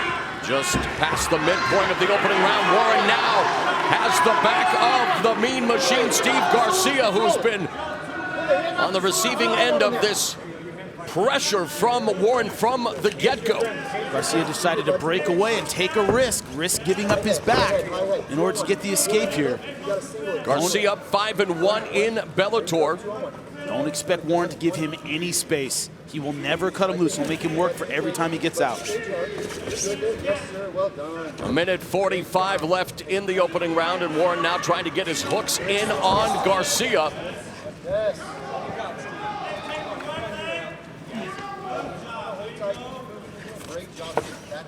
Warren told us, though, that he did plan on doing what he does best, and that is, of course, the grappling game. He said he wanted to use his hands to get to his body, take him to the ground, and finish him with elbows. He had him on the ground, unable to finish him, but controlling his back here with a minute 20 left in the first round. All you can count on with Joe is the wrestling. Everything else, I don't know if he's going to do it. He will definitely go for the takedown and keep pressure on him. Warren's 13th fight in the Bellator bantamweight division, the most in divisional history, and his 8 wins in the Bellator bantamweight Division tied for second most behind Eduardo Dantas. No surprise there. Dantas with 10. So under a minute left, and Joe Warren continues to be stuck to Garcia like Velcro. First of 4 fights coming your way tonight here on Spike. Unusual technique there, elbowing the forearm itself. Don't see that very often. Whatever it takes to break the grip of Joe Warren. Under 30 seconds now left in the first. Garcia is realizing that Joe Warren brings a different game, a different pressure than a lot of fighters. And of course, Garcia, a new breed mixed martial artist, started training in the sport when he was just 15 years of age. Already involved in the sport for 10 years in total. But this round belonged to former 2-division champion Joe Warren. Both fighters starting the round with what they're good at. Garcia, left hook over the top. And Joe Warren, tenacious with the takedown. Double leg to body lock, easy dump. Round 2, man, round 2. And his pressure on top, stifling Garcia throughout round 1. Well, in round 2, how did you see it on your unofficial scorecard? 10-9 Joe Warren, he controlled it. He controlled the pace, he was on the ground, he was on top, exactly where he wants it. Joe Warren told us that he would love to end his career with Bellator with another belt around his waist, but he'd be satisfied with everything he's accomplished as he snatches the single, goes back to the body lock, and dumps Garcia down and immediately attacks the back. The hallmark of great wrestlers who have had that Division I level, have that international experience, second and third effort on the takedown. You might get your balance for a sec, and then boom, you're in the air. It's not just one and done. The elder statesman of Bellator, Joe Warren, in this his 18th fight under the Bellator banner, tied with Patricio Pitbull and David Rickles for most appearances in promotion history. Adjustments that Garcia needs to make in order to try to snap this grip. The people that have been able to get out of Joe Warren's grip, Galvan most notably, had so much faith in their jiu-jitsu that they would let it fly. They'd roll for something crazy, they'd explode to an escape, knowing, hey, I have the better jiu-jitsu, Joe Warren is gonna catch me. That kind of confidence is necessary to stop the takedown of Joe Warren. And I believe, is that a cut on the bridge of Joe Warren's nose? I believe so, yep. I don't know if it was on the bridge or whether it's possible to get the lead, but Beautiful another trip takedown by Warren. And he has Garcia pinned up against the fence, stacking them. Garcia trying to swivel his hips, trying to escape. Going upside down here. Expect Joe Warren to just keep it on him, not give him any space at all. A lot of people I was talking to about this fight are counting Joe Warren out. That's when Joe's at his best, when you're overlooking him, when you're looking past him, when you think he's done. He always seems to find a way to get back into the division and be up amongst the elite. And what wrestling credentials Joe Warren brought to his MMA career. 2-time high school state wrestling champ, held national high school takedown record for several years. Wrestled at the University of Michigan out of high school, an NCAA Division I All-American wrestler, and a Greco-Roman world champion, and he continues to control Mr. Garcia here in round number 2.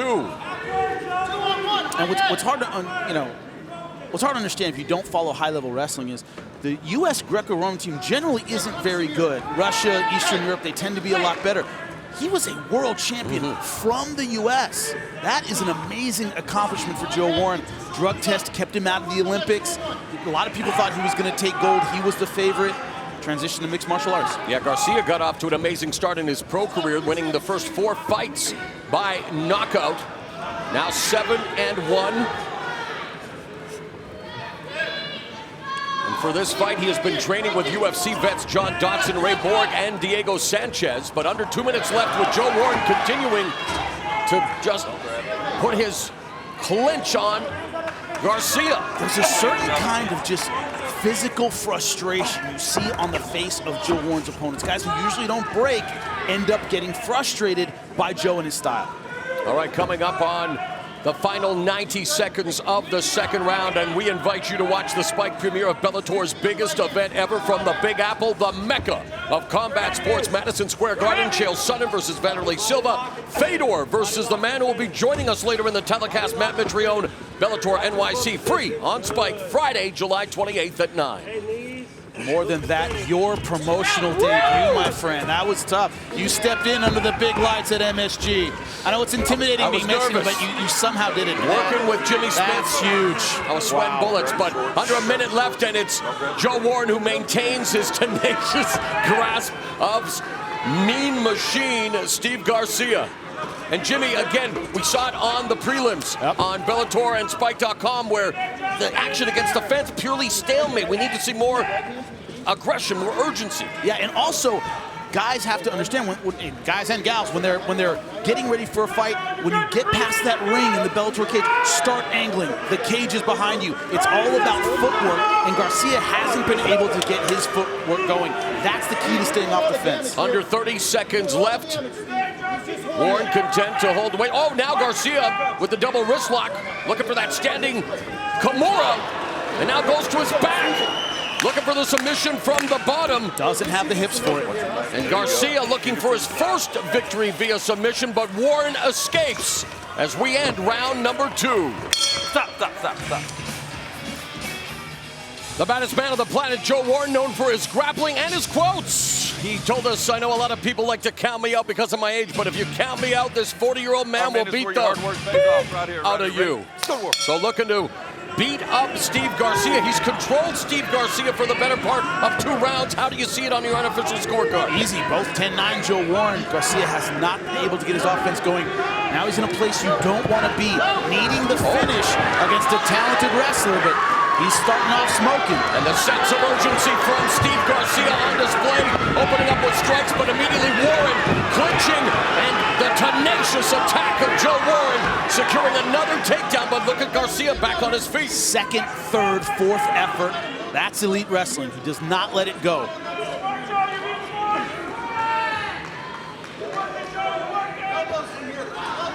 In this position, Joe Warren has owned Garcia. Garcia told us that he thought his reach would be a deciding difference in this fight, but Warren has nullified any sort of reach advantage and now has Garcia back on his back with a minute gone in the final round. It's not a coincidence that Dantes had maybe the best performance of his career in the rematch with Joe Warren. He had been where Garcia is now, and he went back to the gym and really worked on his footwork and his jab. You could tell he had really been where Garcia is and didn't want to be there again. That's why he looked so good in the rematch. Hey, open up your guard, get out. Open up your guard, get out. Warren made his MMA debut in March of 2009, upsetting the ultra-experienced Chase Beebe before knocking off one of the biggest stars in Japan at the time, Kid Yamamoto. Both of those fights taking place in Japan, so Joe Warren wasting little time in saying, hello, MMA. I mean, if you look at that, it's stunning. Chase Beebe was, I think, 5 or 6 in the world. He was WEC champ. Then you had Kid Yamamoto, at the time, #1 in the world. Bibiano Fernandez, just getting his career started, but now one of the top in the world. Those were his first 3 fights. That is unbelievable. It's called baptism by conflagration. Wow. Under 3 minutes now left in the final round. Wipeout. 28 of 42 for Joe Warren. When it comes to the ground strikes, where he has kept Garcia for the majority of this fight. Garcia working for the submission from the bottom, but Warren nailing him with an elbow. As we reach the midpoint of the final frame. But look at the positioning of Joe Warren. He's flat. He likes that chest-to-chest position, but he's always pushing forward. It's very hard to create an angle. It's very hard to isolate a limb. You usually don't have the distance for a triangle. Remember, Dantes has world-class jiu-jitsu and couldn't get close with Joe Warren from his back. And a valuable learning experience for Steve Garcia at 25 in just his 9th professional fight, taking on Joe Warren, who is in his 21st fight as a pro. 2 minutes left.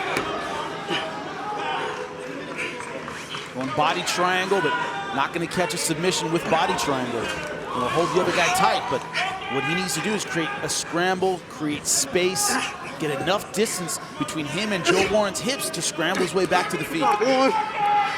Garcia told us that this was going to be the fight to elevate him to the next level. You can still elevate your game via defeat, Jimmy. Oh yeah, for sure. A lot of times that's what's required Yes. to get to that next level. And once again, Dantas had the best performance of his career in a rematch with Joe Warren. He had learned from that fight. And by no means am I counting Steve Garcia out with under 90 seconds left, but restless crowd here at WinStar World Casino and Resort would like to see a little more action, but Joe Warren, he is content to just continue to pressure Garcia from the guard.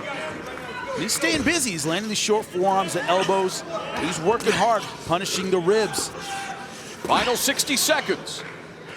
He's active on top. He doesn't get stood up a whole lot.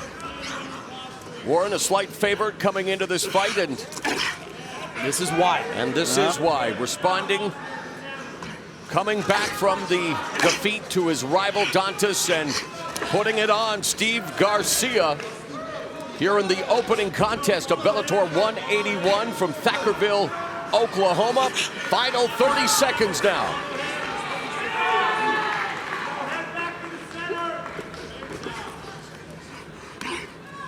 Every time you think Joe Warren's done, every time you think someone's going to build their name on Joe Warren, he comes back and he wins. Young guns have not been successful against him.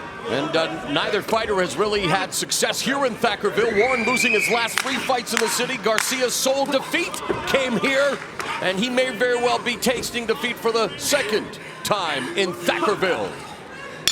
Right. Any takedown, any clinch, any ground and pound could be at any point in the 3 rounds of this fight. He was all over Garcia from the beginning. Garcia never able to get his own offense going because of the tenacity of Joe Warren, the way he put pressure on. Garcia just not having an answer with his submission game. No sweeps, no distance. Master's class in wrestling tonight. All right, when we come back, we'll get the official decision as the baddest man on the planet, Joe Warren, looks for a victory here against Steve Garcia. Back here at Bellator 181, and total ground strikes landed in our opening contest. Huge edge for Joe Warren as we go to Michael C. Williams with the official decision. Ladies and gentlemen, having gone the distance inside the Bellator cage, we'll go now to your 3 judges at cage side. Derek Cleary, Dan Mathieson, and Anthony Manus. All 3 have it the same, 30-27 for the winner by unanimous decision. The baddest man on the planet, Joe Warren. Bouncing back from defeat, the baddest man on the planet, Joe Warren, picks up the unanimous decision victory. Let's go to Jimmy Smith. I'm here with your winner, the baddest man on the planet, Joe Warren. An old school wrestling display from the old man, not bad. Yeah, you know, I just want to thank Viacom, Spike, and Bellator. Thanks for having me get back in here. My wife, Christy, son, Xander, and Maddox. Listen, baddest man is back. Hey, that was a life or death win for me. I pulled it out. I hear you cheering. Yeah! One more win ties you for first on the all-time win list in Bellator. How much would you love to have that win for the title against the man you've already faced twice, Eduardo Dantas? You know, Dantas, we got a number 3 in mind. If I got to come to Brazil to the Brazilian steakhouse you work up, put up that green flag to get another piece, I'm gonna get some. You heard it, the baddest man on the planet, Joe Warren, ladies and gentlemen. Time for women's flyweight action, and the tail of the tape brought to you by Dave & Buster's, the only place to eat, drink, play, and watch sports. And this is what Middleton has to take advantage of to be successful tonight. Her height and reach advantage keep the grappler at a distance. And with the official introductions, the voice of Bellator MMA, Michael C. Williams. From Spike Sports, Bellator MMA presented tonight by Miller Lite. Now moves to the flyweight division set. For 3 5-minute rounds, we introduce the blue corner. At 5'7", she weighed in 125.9 pounds. Her professional record early on, 2 wins, 1 loss. Fighting out of Wichita, Kansas, Jessica Middleton. And across the cage, her adversary, fighting out of the red corner. At 5'2", weighing in 124.4 pounds as a professional. 5 victories, 2 defeats, fighting out of Oklahoma City, Oklahoma, Emily Ducote.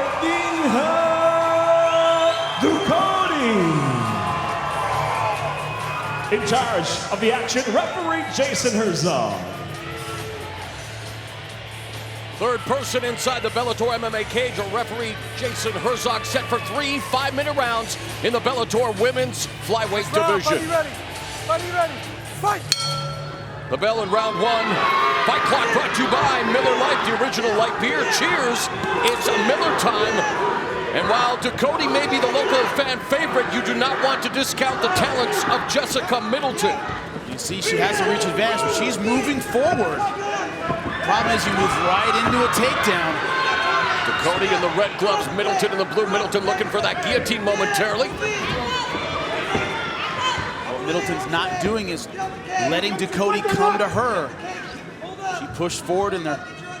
Exactly where she doesn't want to be, against the fence in clinch position. Middleton, a 29-year-old mother of a son and daughter, recently quitting her job as a forklift driver. She is all in when it comes to her professional MMA career, which, again, Jimmy, when you think about that, having to support her family, this is a very important fight. All or nothing. Good job with the knees so far. She has to angle and get off that fence. Emily Ducote also used to work full-time before concentrating on a full-time MMA career, and on the ground now, Middleton fishing for that guillotine choke. Problem is her hips are not in the right position to finish. Good job letting it go. You're right. Got to know when it's done. It's not going to work.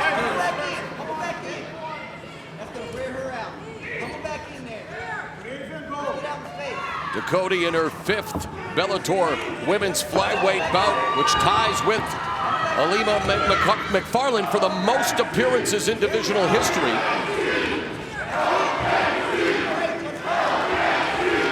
I wonder who has the fans behind him right now. I think it's Emily Ducote. Chance of OKC.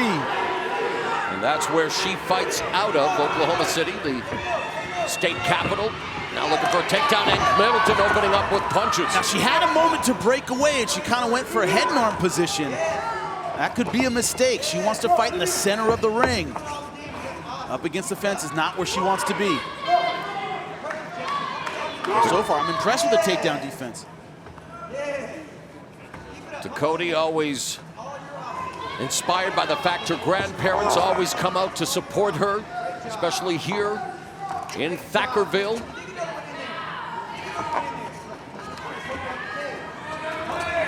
Middleton trying to create some distance. Midpoint of the opening round.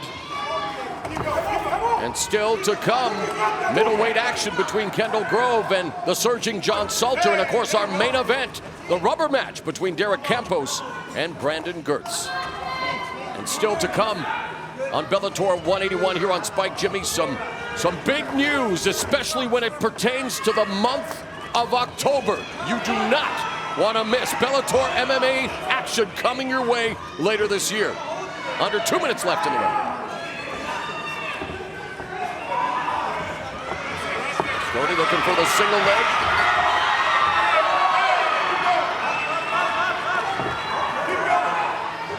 Has her on the ground, but can she keep her there? That's the question. Got to pull the legs away from the fence because Middleton can just pop back to her feet. She doesn't. Middleton told us that Ducote's a decent grappler, nothing extraordinary. Good job by Middleton getting back to her feet. And when you take a fight on short notice, Jimmy, I mean, you have to come up with a game plan, but you don't want to spend too much time about the X's and O's, really, right? Yeah, it's one of those things, I think, is you have 2 basic strategies. Number 1, pace yourself enough so that gas lasts. You're throwing a lot of jabs, you're moving a lot, you're being conservative with your energy. Your second philosophy is throw everything you got right in the beginning because you don't know how much you have. Middleton looks like she's pacing herself. Yeah, she's dropping some strikes with her right hand and elbows. And man, Ducote determined to get the takedown and does so. But for how long, as Middleton has done a good job of stuffing Ducote's advancement. The problem is that it's been mostly defense for Middleton. She's landing these short elbows, but against the fence, it's hard to get her own offense going. And Dakota can win the round just based on the fact that she was able to keep it where she wanted it. She was the aggressor. Under 30 seconds left in the opening round. Emily Dakota, who is 5-2 overall, including 3 wins via submission. Again, was supposed to fight Valerie Letourneau. We'll have to wait for Letourneau's Bellator MMA debut due to injury. The final seconds of the opening round, and again, Dakota looking for the takedown. Round 2 next. Sold out crowd as usual here at the WinStar World Casino and Resort in Thackerville, Oklahoma. And they appear to be firmly behind Oklahoma's Emily Dakota as we get set for round number 2. Dakota in the red gloves. She's fighting Jessica Middleton, who's fighting out of Wichita, Kansas, in the blue gloves. Jimmy, how did you score the first 5 minutes on your unofficial scorecard? Close, but I had it 10-9 for Dakota. She was the aggressor. She was pushing Middleton against the fence. Middleton didn't really get her own offense going. Dakota lands a nice left hook to the jaw of Middleton. Good stuff. Middleton tends to give up her range advantage by moving forward, and that's the problem with that strategy. And another takedown executed by Dakota. Middleton with the open guard. Hey, don't forget Bellator will return to New York with 2 welterweight wars when Irish Brennan Ward takes on Fernando Gonzalez and elite strikers Andrei Korshkov and Chidi and Njokuani collide. Bellator MMA, Friday, August 25th, 9 p.m. live on Spike.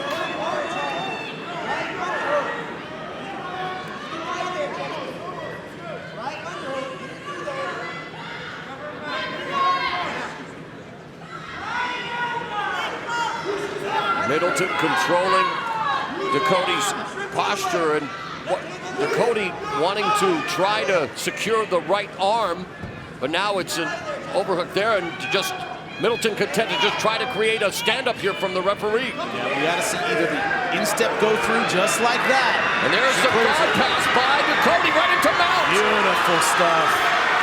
Oh, beautiful reversal by Middleton. Middleton just beasted her over. So now it's Dakota on her back with a close guard. Middleton with all 3 of her fights here in the Bellator MMA cage. 2-1. The one loss again, the submission defeat against the, I guess, the woman who was really the standard bearer, despite there not being a title yet in the Bellator MMA women's flyweight division. We've been really talking about Alima Lay McFarlane, and for good reason, Jimmy. Yeah, definitely. She's at the top of the pecking order right now. Cody says she wants another shot, or so does Middleton. Doing a good job trapping the left arm of Dakota. That leaves the right hand free to land punches for Middleton. Great stuff.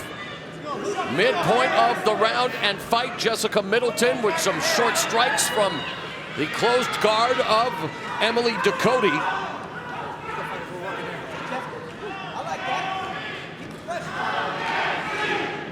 And again, the crowd with chants of OKC.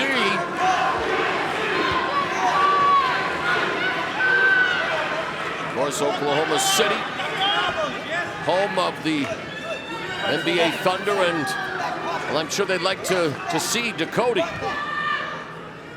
with some thunderous strikes, but here from her back against Middleton with the wide base, and talk about what needs to happen in order for Middleton to try to improve her position here, because Dakota fishing underneath. Fishing for the right arm. It is close. She needs to bring her weight down. Bring her weight down, shrug out her right shoulder, and get her posture back. That's what's costing her in these positions. She let her posture get bad, and that's what leads to the armbar. Dakota's 3 Bellator submission wins in women's flyweight competition, tied with McFarlane for the most in the division's history. She's going to a sweep now. Good stuff by Dakota. Yeah, really nice sweep here by Dakota, looking for that armbar. Trying to get the wrist. If she can extend it, she can finish it right here. It's almost there. Middleton stepping over the head to try and fight it. She can free her head. This is over. Middleton's lone defeat via armbar. Under a minute left to the second round. She's out. Not going to get her from here. She's got to readjust and switch to something else.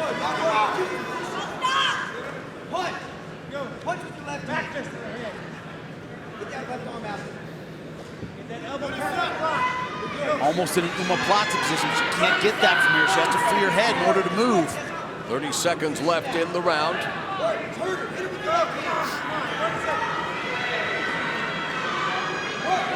Cody told us that we're striking or wrestling or grappling, we're all going to be on point for this fight. Saying that she's becoming more and more comfortable everywhere in her MMA game, but now north-south position here. Final seconds of the second round. Middleton posturing up, trying to deliver some ground and pound as we head to the third and final round.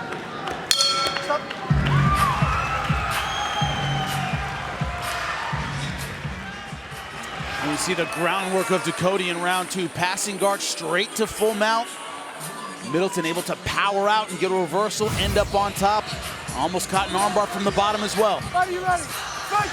Bell, in round 3, how do you have your scorecard looking? The unofficial one, of course, Jimmy. 2 rounds to none for Emily Ducote based on those submission attempts.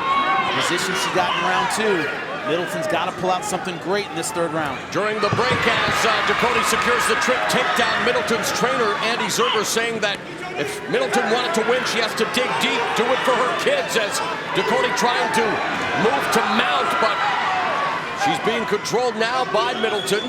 That half guard is as good as it's going to get. Looks like briefly Middleton was thinking about a leg lock from that position, but Ducote wisely bringing her weight down.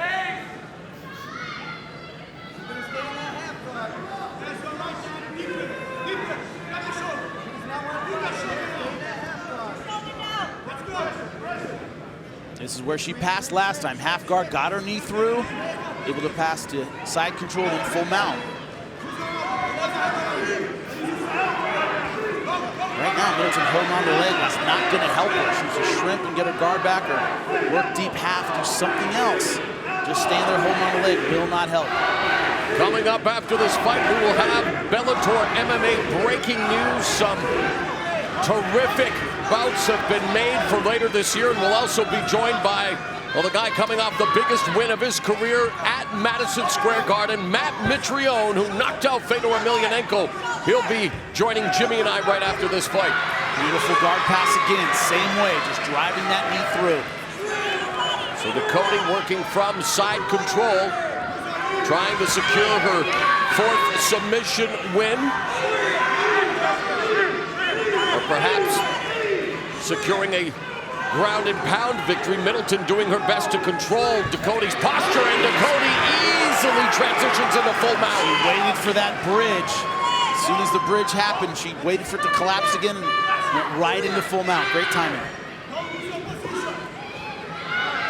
And this time, expect her to take her time a little bit more in full mount. She knows now that Middleton is strong enough to roll her.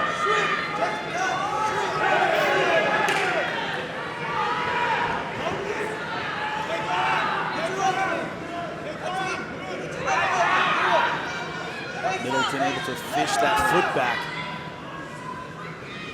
Technically half guard, but it's hard to keep that when it's that low on the foot. Yep. The halfway point of the third and final round, and as we look at the takedown stats, Middleton has secured 4 of 7 attempts, but has really been unable. But that's, sorry, that should be the other way around. Thank you. Around. Yes, opposite way. Ducote with 4 of 7.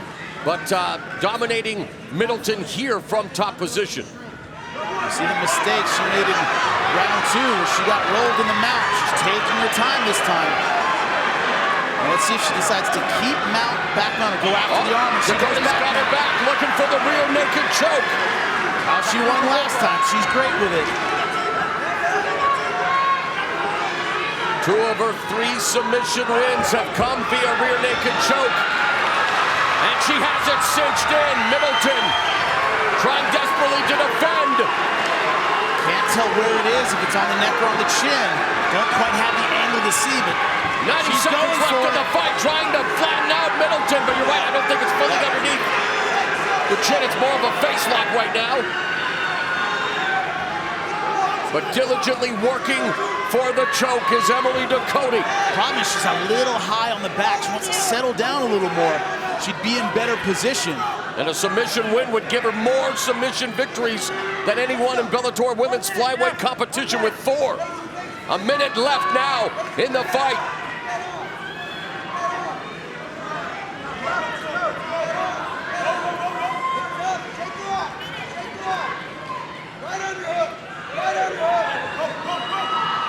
Final 45 seconds. Can Ducote send the partisan crowd here in Thackerville, Oklahoma into a state of euphoria with a submission win? Middleton doing her best to defend. Middleton is trying hard, but right now it's all defense. She has to do something miraculous in this last 30 seconds. Get out and finish it. One thing she's not able to do is get that arm underneath the chin. She's had to settle for the jaw lock, and that's not going to do it. Back in guard, but she's going for the arm bar. Trying hard for it. Final 10 seconds of the fight. Middleton staving off the submission attack of Emily Ducote. Ducote looking for the finish. Will she beat the clock? No. She worked hard. She almost got it, but Great it's sign going of to go to decision. sportsmanship as Jessica Middleton, who took the fight on short notice, embracing Emily Ducote as we go to our Blackheart Premium Spiced Rum Replay, the Bold 93 proof rum that's edgy to the core. And we knew what her advantages were going into this fight. It was the takedown, the submission game, the positioning when it comes to her jiu-jitsu, and that was all on display. Middleton not using her reach advantage, pushing forward, and that led to some easy takedowns for Emily Ducote. And once she was there, side mount, back mount, she had every dominant position. Almost got this armbar at the end of the round. Got Middleton belly down. Look at it here. She's putting a ton of torque on it, but the clock was against her. We go to decision. We are in Thackerville, Oklahoma, WinStar World Casino and Resort for Bellator 181. 2 more fights still to come, but coming up next, it's the official decision in this women's flyweight bout. Again, Jessica Middleton goes the distance on short notice with Emily Ducote. Ducote using 4 takedowns to control the majority of this 3-round women's flyweight matchup. We'll find out who is victorious right now with Michael C. Williams. Ladies and gentlemen, for the official decision, we'll go to your 3 judges at cage side. Your first judge, Rob Hines, scores the fight 29-27. While judges Anthony Manus and Derek Cleary both see it the same, 29-28 all. For the winner by unanimous decision, Emily Ducote. Emily Ducote improves to 6-2, including 4-1 inside the Bellator MMA cage, and she's standing by with Jimmy Smith. I'm here with Emily Ducote. I know we heard it. I don't know if you heard it or you felt the chance of OKC out there. How much did that keep you going? Oklahoma, I love you. You guys are awesome. I hear you every time I'm in this cage. Another great performance based on your ability on the ground. Your jiu-jitsu looked amazing. Moving forward, of course, you're supposed to fight Valerie Letourneau. I know you want another shot at Lee McFarland. Who's on your radar right now? I don't call people out. It's not my style. So, whoever they send the contract is who I'm going to focus on. There's new girls, there's old girls. I don't care who. I just like to fight. You don't care who it is, Emily Ducote is going to fight him. Give her a hand. And it's time for the tail of the tape for this middleweight matchup. It is brought to you by Dave & Buster's, the only place to eat, drink, play, and watch sports. This is the advantage Kendall Grove always has. 6'6", and look at the reach, 79-74. With the official introductions, here once again is Michael C. Williams. Bellator MMA, presented by Miller Lite, now features tonight's co-main event. 3 5-minute rounds in the middleweight division. Brought to you by Spike Sports. We introduce the blue corner first at 6'1", weighing in 185 pounds even. As a professional, 13 victories, just 3 defeats. From Gardendale, Alabama, he fights out of Wilmington, North Carolina, John Salton. And across the cage, his adversary, fighting out of the red corner. At 6'6", he weighed in 185.7 pounds. The veteran professional tonight brings 23 victories, 16 defeats from the island of Maui, Hawaii. Introducing Kendall, the Spider Grove. In charge of the action, referee Big John McCarthy. Big John McCarthy overseeing this co-feature in the Bellator MMA middleweight division. All right, here we go. You ready, John? You ready, Kendall? Let's get on.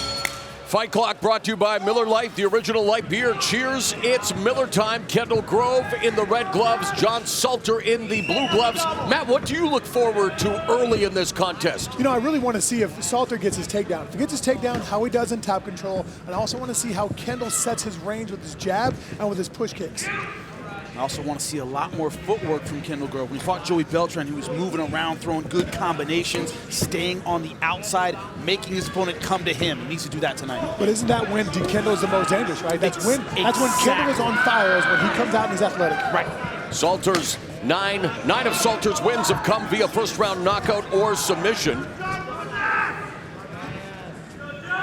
And Grove's 9 victories by first round KO or submission. So these two are very capable of getting it done in a hurry, Matt Mitrione, just like someone we know on this broadcast table. Hey, brother, we don't get paid by the minute, don't get paid by the punch. It's time to go to work. You know, if you're in Kendall Grove's corner, the last thing you ever want to see is Kendall Grove feeling good. When he's nervous, he's sharp, he stays outside, he throws good combinations. Against Shlemenko, he got knocked out right when he was feeling good. What does he do? He starts brawling, that's when he got caught. When he's sharp and he's nervous, he fights at his best. When you're a long fighter like Kendall is, the last thing you want to do is start brawling, because that gives a shorter guy a much higher advantage or a much better chance to get inside and start touching on you when he doesn't belong here. But as soon as Kendall Grove gets touched, that's kind of where his head goes. Exactly. Sure. Salter has never been to the judges' scorecards, whether by victory or defeat. All 16 of his fights have ended inside the distance, but he feels this may be the fight, and I guess that's respect to Kendall Grove. He feels this one may go the distance because of what Kendall Grove brings to the ring, or cage in this case. You know, that's the thing, is when we talk to Kendall Grove about Salter, he goes, who is he beating? That's it. He doesn't have a name on his resume. He wants that name. Nice head kick. He wants the name Kendall Grove on his resume. Kendall Grove gets strength from the fact, hey, I fought Damian Maia. Okay, I fought some of the best grapplers in the world. Big Dog, Ricardo Almeida. This guy doesn't scare me. You know, one of the things I was really impressed with Salter is that during his interviews, when he was talking about who he trained with, Derek Brunson, and a handful of other names, he said that Derek Brunson is also one of the best middleweights in the world. So that means that he puts himself in that category. He has confidence in himself, he has confidence in his abilities, and so fighting Kendall Grove is just, like you said, just the opportunity to get a name on a resume. It's what it is. A victory here for Salter should put him in the pole position for an opportunity at the Bellator middleweight title, right? I think so, for sure. He's looked fantastic in Bellator. Started training in Brazilian Jiu-Jitsu relatively late at 21, but he is a BJJ black belt, and 6 of his 13 wins have come via tap out. In fact, he is very well versed. 7 wins via knockout, 6 submissions, and his 13-3 resume. And don't forget, right after this match, I predict fistic fireworks as Campos and Girtz do battle for a 3rd time. The rubber match straight ahead. This is exactly how you would want Kendall Grove to fight. So far, he's staying calm, patient, fighting from the outside. Absolutely, he's careful, but he's being aggressive, but he's still careful and not reckless.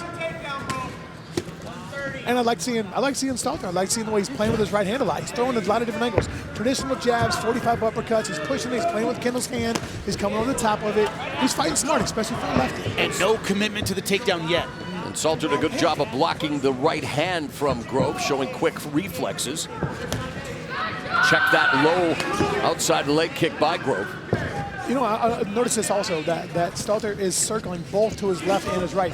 Most lefties, nice shot. What a setup. Beautiful timing off the right hook. And Grove trying desperately to defend the takedown. Unfortunately, finds himself on his back, although Grove very capable from his back. Yeah, he's around the guard immediately. He's not playing guard with Kendall Grove. Not a whole lot you can do when someone's inside control like that. And immediately Salter takes the back of Kendall Grove. This is a guy who, in between fights, took the U.S. Abu Dhabi trials, most prestigious no-gi grappling tournament in the world. He's the American rep. That was in between fights. That's how good he is, going hard for the rear naked. That's impressive. Can't see how deep it is from here. Kendall's not in a good spot there, but that's for certain. He is not. Now both hooks in. Come right there, step right there. He's It's over. John Salter wins his 6th straight and records his 10th victory via first-round knockout or submission. When you talk about the names that Kendall Grove had taken on in MMA, Damian Maia, for example, they didn't choke him out like that. That was impressive. Ricardo Almeida didn't choke him out like that. As soon as Kendall shifted, he put his hips on Kendall's hips and then opened up. That was a nasty on both veins. Ugly. That's tough. Like I said, we couldn't see how deep it is from the camera angle we got, but he went stiff. That's how much pressure he put on that rear naked choke. Big ups to Big John for realizing that. Not thinking that Kendall was just being patient. Great job refereeing, Big John. And it's our Blackheart Premium Spiced Rum Replay, the Bold 93 proof rum that's edgy to the core. And this was the beginning of the end. Look at the setup here. Feinted the right hook right into the double leg takedown. And the double leg, look at this, right around the guard. Doesn't allow Kendall Grove to use those long legs. He's inside control. And look at this transition. One hook in, and I'll let Meathead take the finish. You know, it was absolutely beautiful. It's a great setup. He was patient. He didn't rush anything. He just wanted to get his hands on him, go ahead and touch him. That's all he needed. As soon as he got on Kendall's hip, everything was over from that point on. Salter securing his 6th straight win via first-round rear naked choke. He will not be denied. We will make it official when we return. John Salter continues his reign of dominance in Bellator MMA. Let's get the official announcement. Here's Michael C. Williams.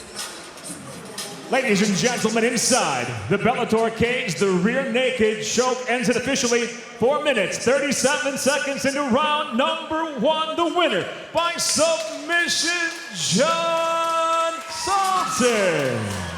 And Salter continues his streak, winning 6 in a row now. Designs on that Bellator middleweight title, currently around the waist of Rafael Carvalho. Let's go to Jimmy Smith, who's standing by with the winner.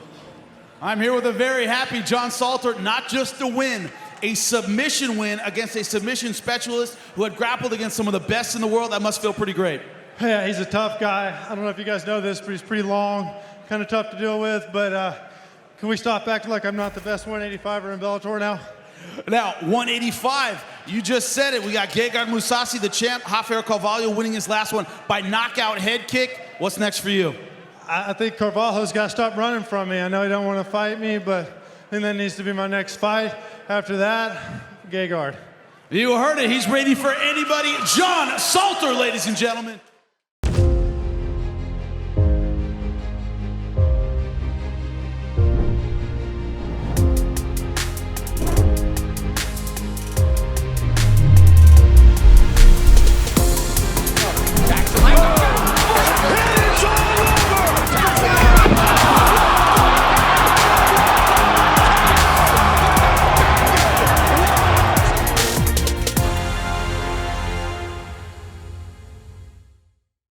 Tale of the tape for the main event, brought to you by Dave & Buster's, the only place to eat, drink, play, and watch sports. Look at this, similar records, but of those 6 losses, Derek Campos has 1 from Brandon Girtz, 1 from Derek Campos.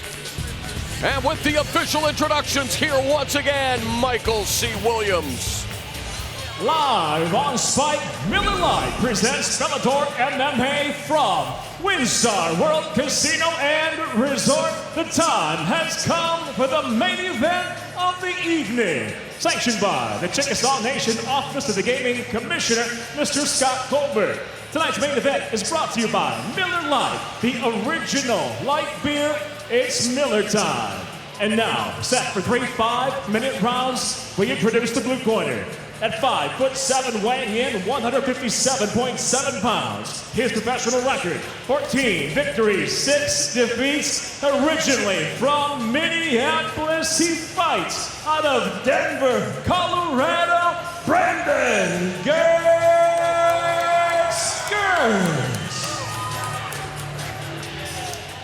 And across the cage, his adversary, fighting out of the red corner. At 5'9", weighing in 155.4 pounds as a professional. 18 wins, 6 defeats. Hailing from Lubbock, Texas, presenting Derek Stallion Campos. And when the bell rings, the referee in charge, Big John McCarthy. Brandon, Derek. Gentlemen, we got over the rules in the back. I want you to protect yourself at all times, obey my commands at all times. I want you to fight hard but fight clean. If you want to touch your gloves again, good luck to both of you. Referee Big John McCarthy with final instructions. We are set for Chapter 3 in the rivalry between Derek Stallion Campos and Cold Roll Brandon Girtz. Scheduled for 3 5-minute rounds. It's a catch weight of 158 pounds. Derek, you ready? But this one has ramifications in the Bellator MMA lightweight division. Campos in the red gloves, Girtz in the blue gloves. A couple things tactically to keep in mind.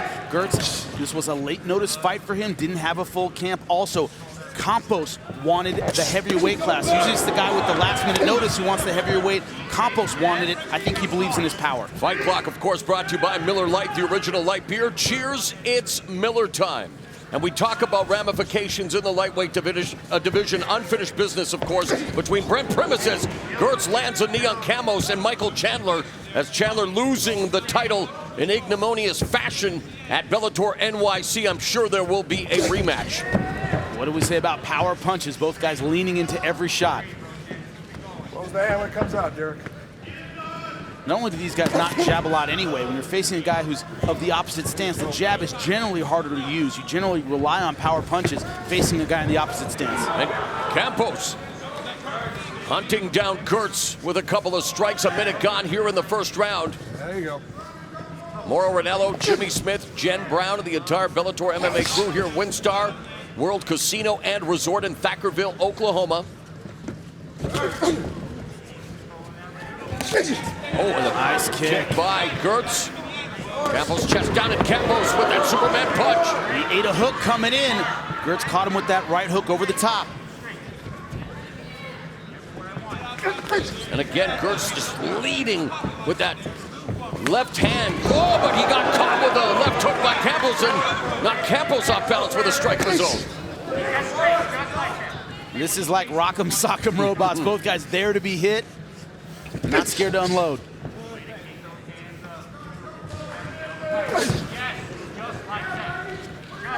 Expect them to go together like a dentist and a carpenter, no less than tooth and nail, hammer and tong type action expected in this one here with less than 3 minutes left in the first round. And Campos, of course, maybe a bit of a mental victory already, able to survive the first couple of minutes after what went down the last time they met. Look at their heads whenever they're fighting. They are on a rail. They don't move them at all until they start throwing punches. Then there's some slight movement, but defensively, they don't care at all. It's center line. Yep. You don't have to wonder whether you can close your eyes and hit these guys. The right hand by Campos. Girtz just swinging wildly back.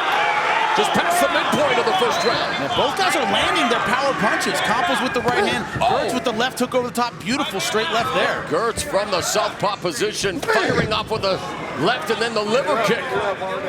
A little low. It's a right hook over the top by Girtz from that southpaw stance. That's what he keeps knocking Campos off balance with. Just like that, they come in right hand and then right hook over the top of it. That's been the trade-off. Girtz has eaten the right hand, and then he lands his right hand over the top with the hook.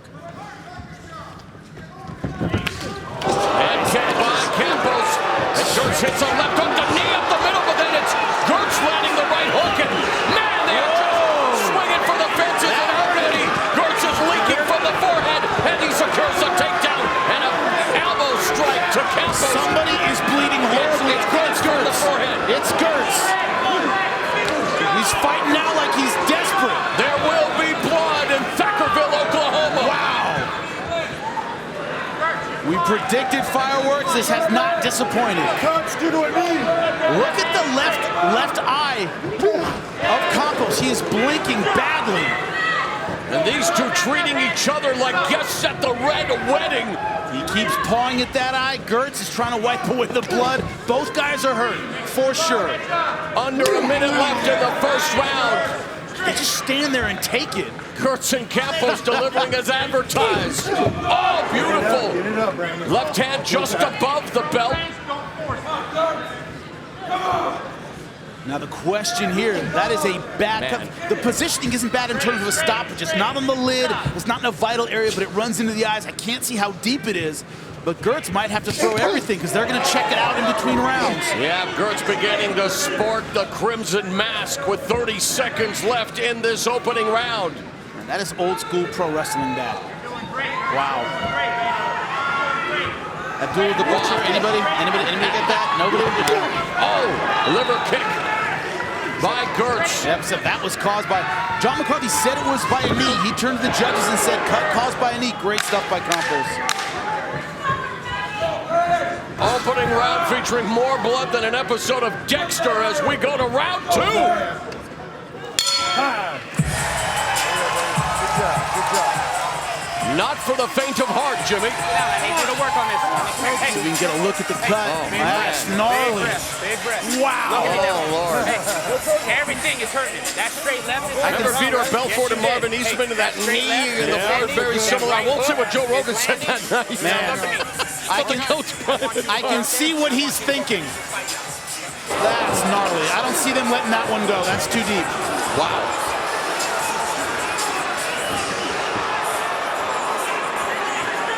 And look at the aggression from Girtz right away. He immediately stepped it up, went for the takedown. He said, I know this is bad. I got to do something before they check this thing out. And I haven't seen... Let's go ahead and look at it. I think there is a doctor there, but I haven't seen one really look at the cut. They're going to keep going. The punch is not... That thing is huge. Wow. How we doing? Timeout has been called. Let's listen into John McCarthy. Thank you very much. Oh, they're letting it go. Yeah, they are. Much to the delight of the sold-out crowd here in Thackerville, Oklahoma. Brandon Girtz, Derek Campos. Round 2 of the rubber match. This is why we watch this sport, is for fights like this. Friday night fight, courtesy of Bellator MMA, and they come out swinging. This is when you think, how do men do this for a living? Because they are not taking a backward step. And women. And women. How does anybody do this? No, you're right. It's a testament to their fortitude, their character, their makeup, and for Brandon Girtz suffering a vicious, deep gash. But like you say, the placement is almost fortuitous for this fight to continue because it's right in the middle of the forehead and the blood dripping down the nose, not into the eyes necessarily. And it's not a lid cut. It's not one of those that's going to cause permanent damage from its placement. It gives a nice target to Campos.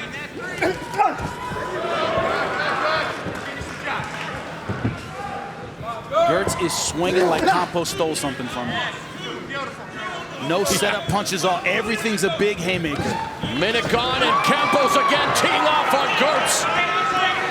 Campos won their first meeting. Girtz knocked out Campos in 37 seconds in the second meeting.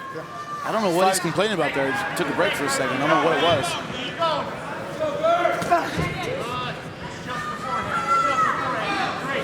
You might as well put the jab on a milk carton, right, Jimmy? Done. It is missing, my friend. Oh, the southpaw Girtz landing a 1-2 on Campos. This is one of those I'll learn defense later kind of fights. Outside leg kick and receipt from Campos. And Girtz has been a little more active this round. I think he knows time may be against him because of that cut, but he is just winding up and unloading everything with power. And there he knocks Campos back. Another look into the left. Girtz coming back here with 3 minutes left of the second. And Girtz is knocked out by Campos. What a fight! What a round!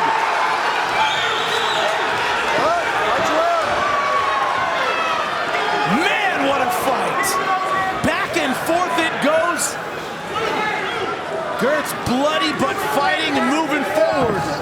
And the action of this fight hotter than Childish Gambino's red bone, and both Girtz and Campos proving that they are both bad to the bone, just letting it all hang out here tonight, Jimmy. The question might become, Girtz with the short camp, does he have the cardio to keep this going for 3 rounds? There's been no setup, there's been no rest, very little with the takedown in terms of staying on top and getting a breather. That has not happened. The canvas resembling a Jackson Pollock painting right now, Jimmy, with all the plasma being spilled courtesy of that gash on the forehead of Brandon Girtz. But he remains in the fight, hanging tough against Derek Campos. And there they go again. Defense beat damned. And every time it looks like Campos has him, that right hook comes over the top and knocks him off balance. Stop. Time. Get over there. Timeout called by referee John McCarthy. Hey, I'm just trying to get it cleared out. Come here, look at me. Look at me. I want him to just look at it real quick. You're gonna get going. Let's have a look through. Clear out your eyes. It's no different. Yeah, as long as it don't hit the eyebrow. There you go, that's what I want. All right, let's go. Hear what he said, Step as over long here. as it doesn't get to the eyebrow, Clear out your eyes, baby. that's when you start wondering about your vision. All right, fight. He does not want this stopped at all. And Girtz fires off another left hand down the middle on Campos. Now, this one's a tougher one to score because I think Girtz has been busier in this second round. I think Campos has hurt Girtz a little changing bit levels. more. Campos with the takedown defense. Careful with that. We good? Fight. Stay sharp. Don't force nothing. Don't force nothing. Again, Girtz just coming forward with left hand, and you mentioned it, Jimmy. No, you know, it's all in the center line. Yep. Your opponent is there waiting for you. Give him Close your your best eyes and shot. hit him. Close your eyes and hit him. Campos coming forward with 45 seconds left in the second round. Counter left hand by Girtz. What did Teddy Oh, Atlas nice say? right uppercut and left hand. Yeah, Teddy Atlas said it. He said he's the kind of guy who gets offended if you don't punch him. Both these guys get offended if you don't punch him. Under 30 seconds left in the round. Campos with a knee up the middle that gets knocked off balance by Girtz. Always that hook follows the shot. Girtz will take the first one and then launch that right hook over the top. It has been a blood and guts battle through 2 rounds. The third and final round is coming up. Wow. Jimmy, after 10 minutes, how do you have it on your unofficial scorecard? 2-0 for Campos. I think he's hurting Girtz a little bit more. Had him in trouble against the fence a couple times. But what's different in that second round is Girtz was more active. Like we said, he doesn't have time on his side. He's being busier, but it's effective aggression. I think Campos being a little bit more effective. I mean, this could be at any point in the fight. Power punches hurts him, and then always that right hook over the top backs Campos off right when it looks like he has Girtz in serious trouble. Hey, you're landing. Beautiful stuff with the straight left hand. I mean, toe-to-toe, I dare you to hit me. That's what both of these guys are saying, and both guys are obliging with power shots. Now that knee grazed. It didn't land right at the point, and it's over. Whoa. Good job. You did your job. They have stopped it because of the fight. I'm sorry, they've stopped the fight because of the cut. And much to the chagrin and the protestation from the corner of Brandon Girtz, who is willing to continue the arc of the warrior, Brandon Girtz. And an anticlimactic finish to what had been a thrilling rubber match. Now Campos looks disappointed. Yeah, I mean, it feels like he wants to keep going. And we talk about Pitbull and Strauss fighting 4 times. I'm pretty sure the fans would like to see these two go at it a 4th time. I could see them fighting 10 times. Well, just everybody, I'm looking around and certain people in the crowd are flashing 4. They want to see it again. Well, just like Zeus, they were throwing lightning bolts at each other, but in the end, Derek Campos wins the rubber match, much to the chagrin of Brandon Girtz. All right, time for the Blackheart Premium Spiced Rum replay. Bold 93 proof rum that's edgy to the core. And here's where it happened. Look at this knee, bang! Right through the center. I'm telling you, that would have knocked a lot of guys out. Opened up a nasty cut right between the eyes on the forehead.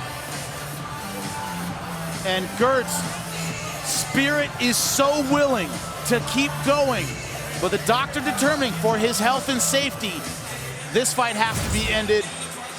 What a disappointment, a great fight. Unfortunately, a fight that had been en fuego has been extinguished due to the cut suffered by Brandon Girtz. We'll make it official next.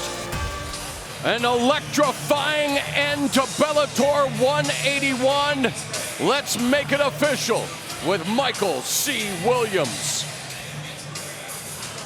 Ladies and gentlemen, inside the Bellator cage after 2 rounds of non-stop action as a result of the deep cut to the forehead and upon the advice of the cage-side physician, referee Big John McCarthy waves off the contest. Official time, 5 minutes of round number 2. The winner by TKO, Derek Stallion Campos. Derek Stallion Campos picks up the rubber match victory. A couple of thoroughbreds, Jimmy, as Jimmy Smith talks to the winner. I'm here with Derek Campos. Derek, to call that a fight is an understatement. That was a war. What were you thinking when you were there trading punches, neither one of you going down? You almost looked disappointed when they stopped it because of the cut. You want to keep going. All BS aside over here, let me tell you, we just came in here to shed blood with each other because we're brothers. Respect that. Unfortunately, you know, the cut is deep, and the call by Big John and the medical team, you know, they're the professionals. It is a big cut, so, I mean, unfortunately, it just got stopped. Otherwise, we would have given y'all another 3rd round to cheer on. The streak you are on, 155, very, very deep, but man, with fights like that, the ones you have had in this streak, the ones against fighters like Melvin Gillard, putting it on the line every time, what's next for you? You know, I put it on the line every time I fight. I don't leave nothing in here. You know, what's next for me is I made a statement tonight showing my heart and how tough I am, and I only want to fight the best guys. So, you know, let's have it. Pitbull Henderson winner. I'm here all day, baby. Now, Brandon Girtz, come over here, man. I gotta say, 2 Pitbulls made that walk tonight. That was an unbelievable performance. Short notice, you didn't take a backward step that entire time. I know you're disappointed with how it ended, but I think everybody here wants it to be best of 7. It's a tough thing to lose like that, man. I mean, I wanted to keep fighting. It was a brawl out there, and I wanted to keep putting my heart out there, man. This hurts. This hurts bad.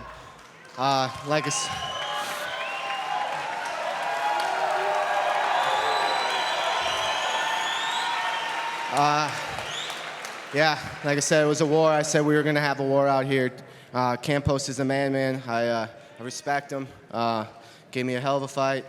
Thank you guys for coming. You heard it. Give it up for these 2 warriors right now. Brandon Girtz and Derek Campos, both of them winners.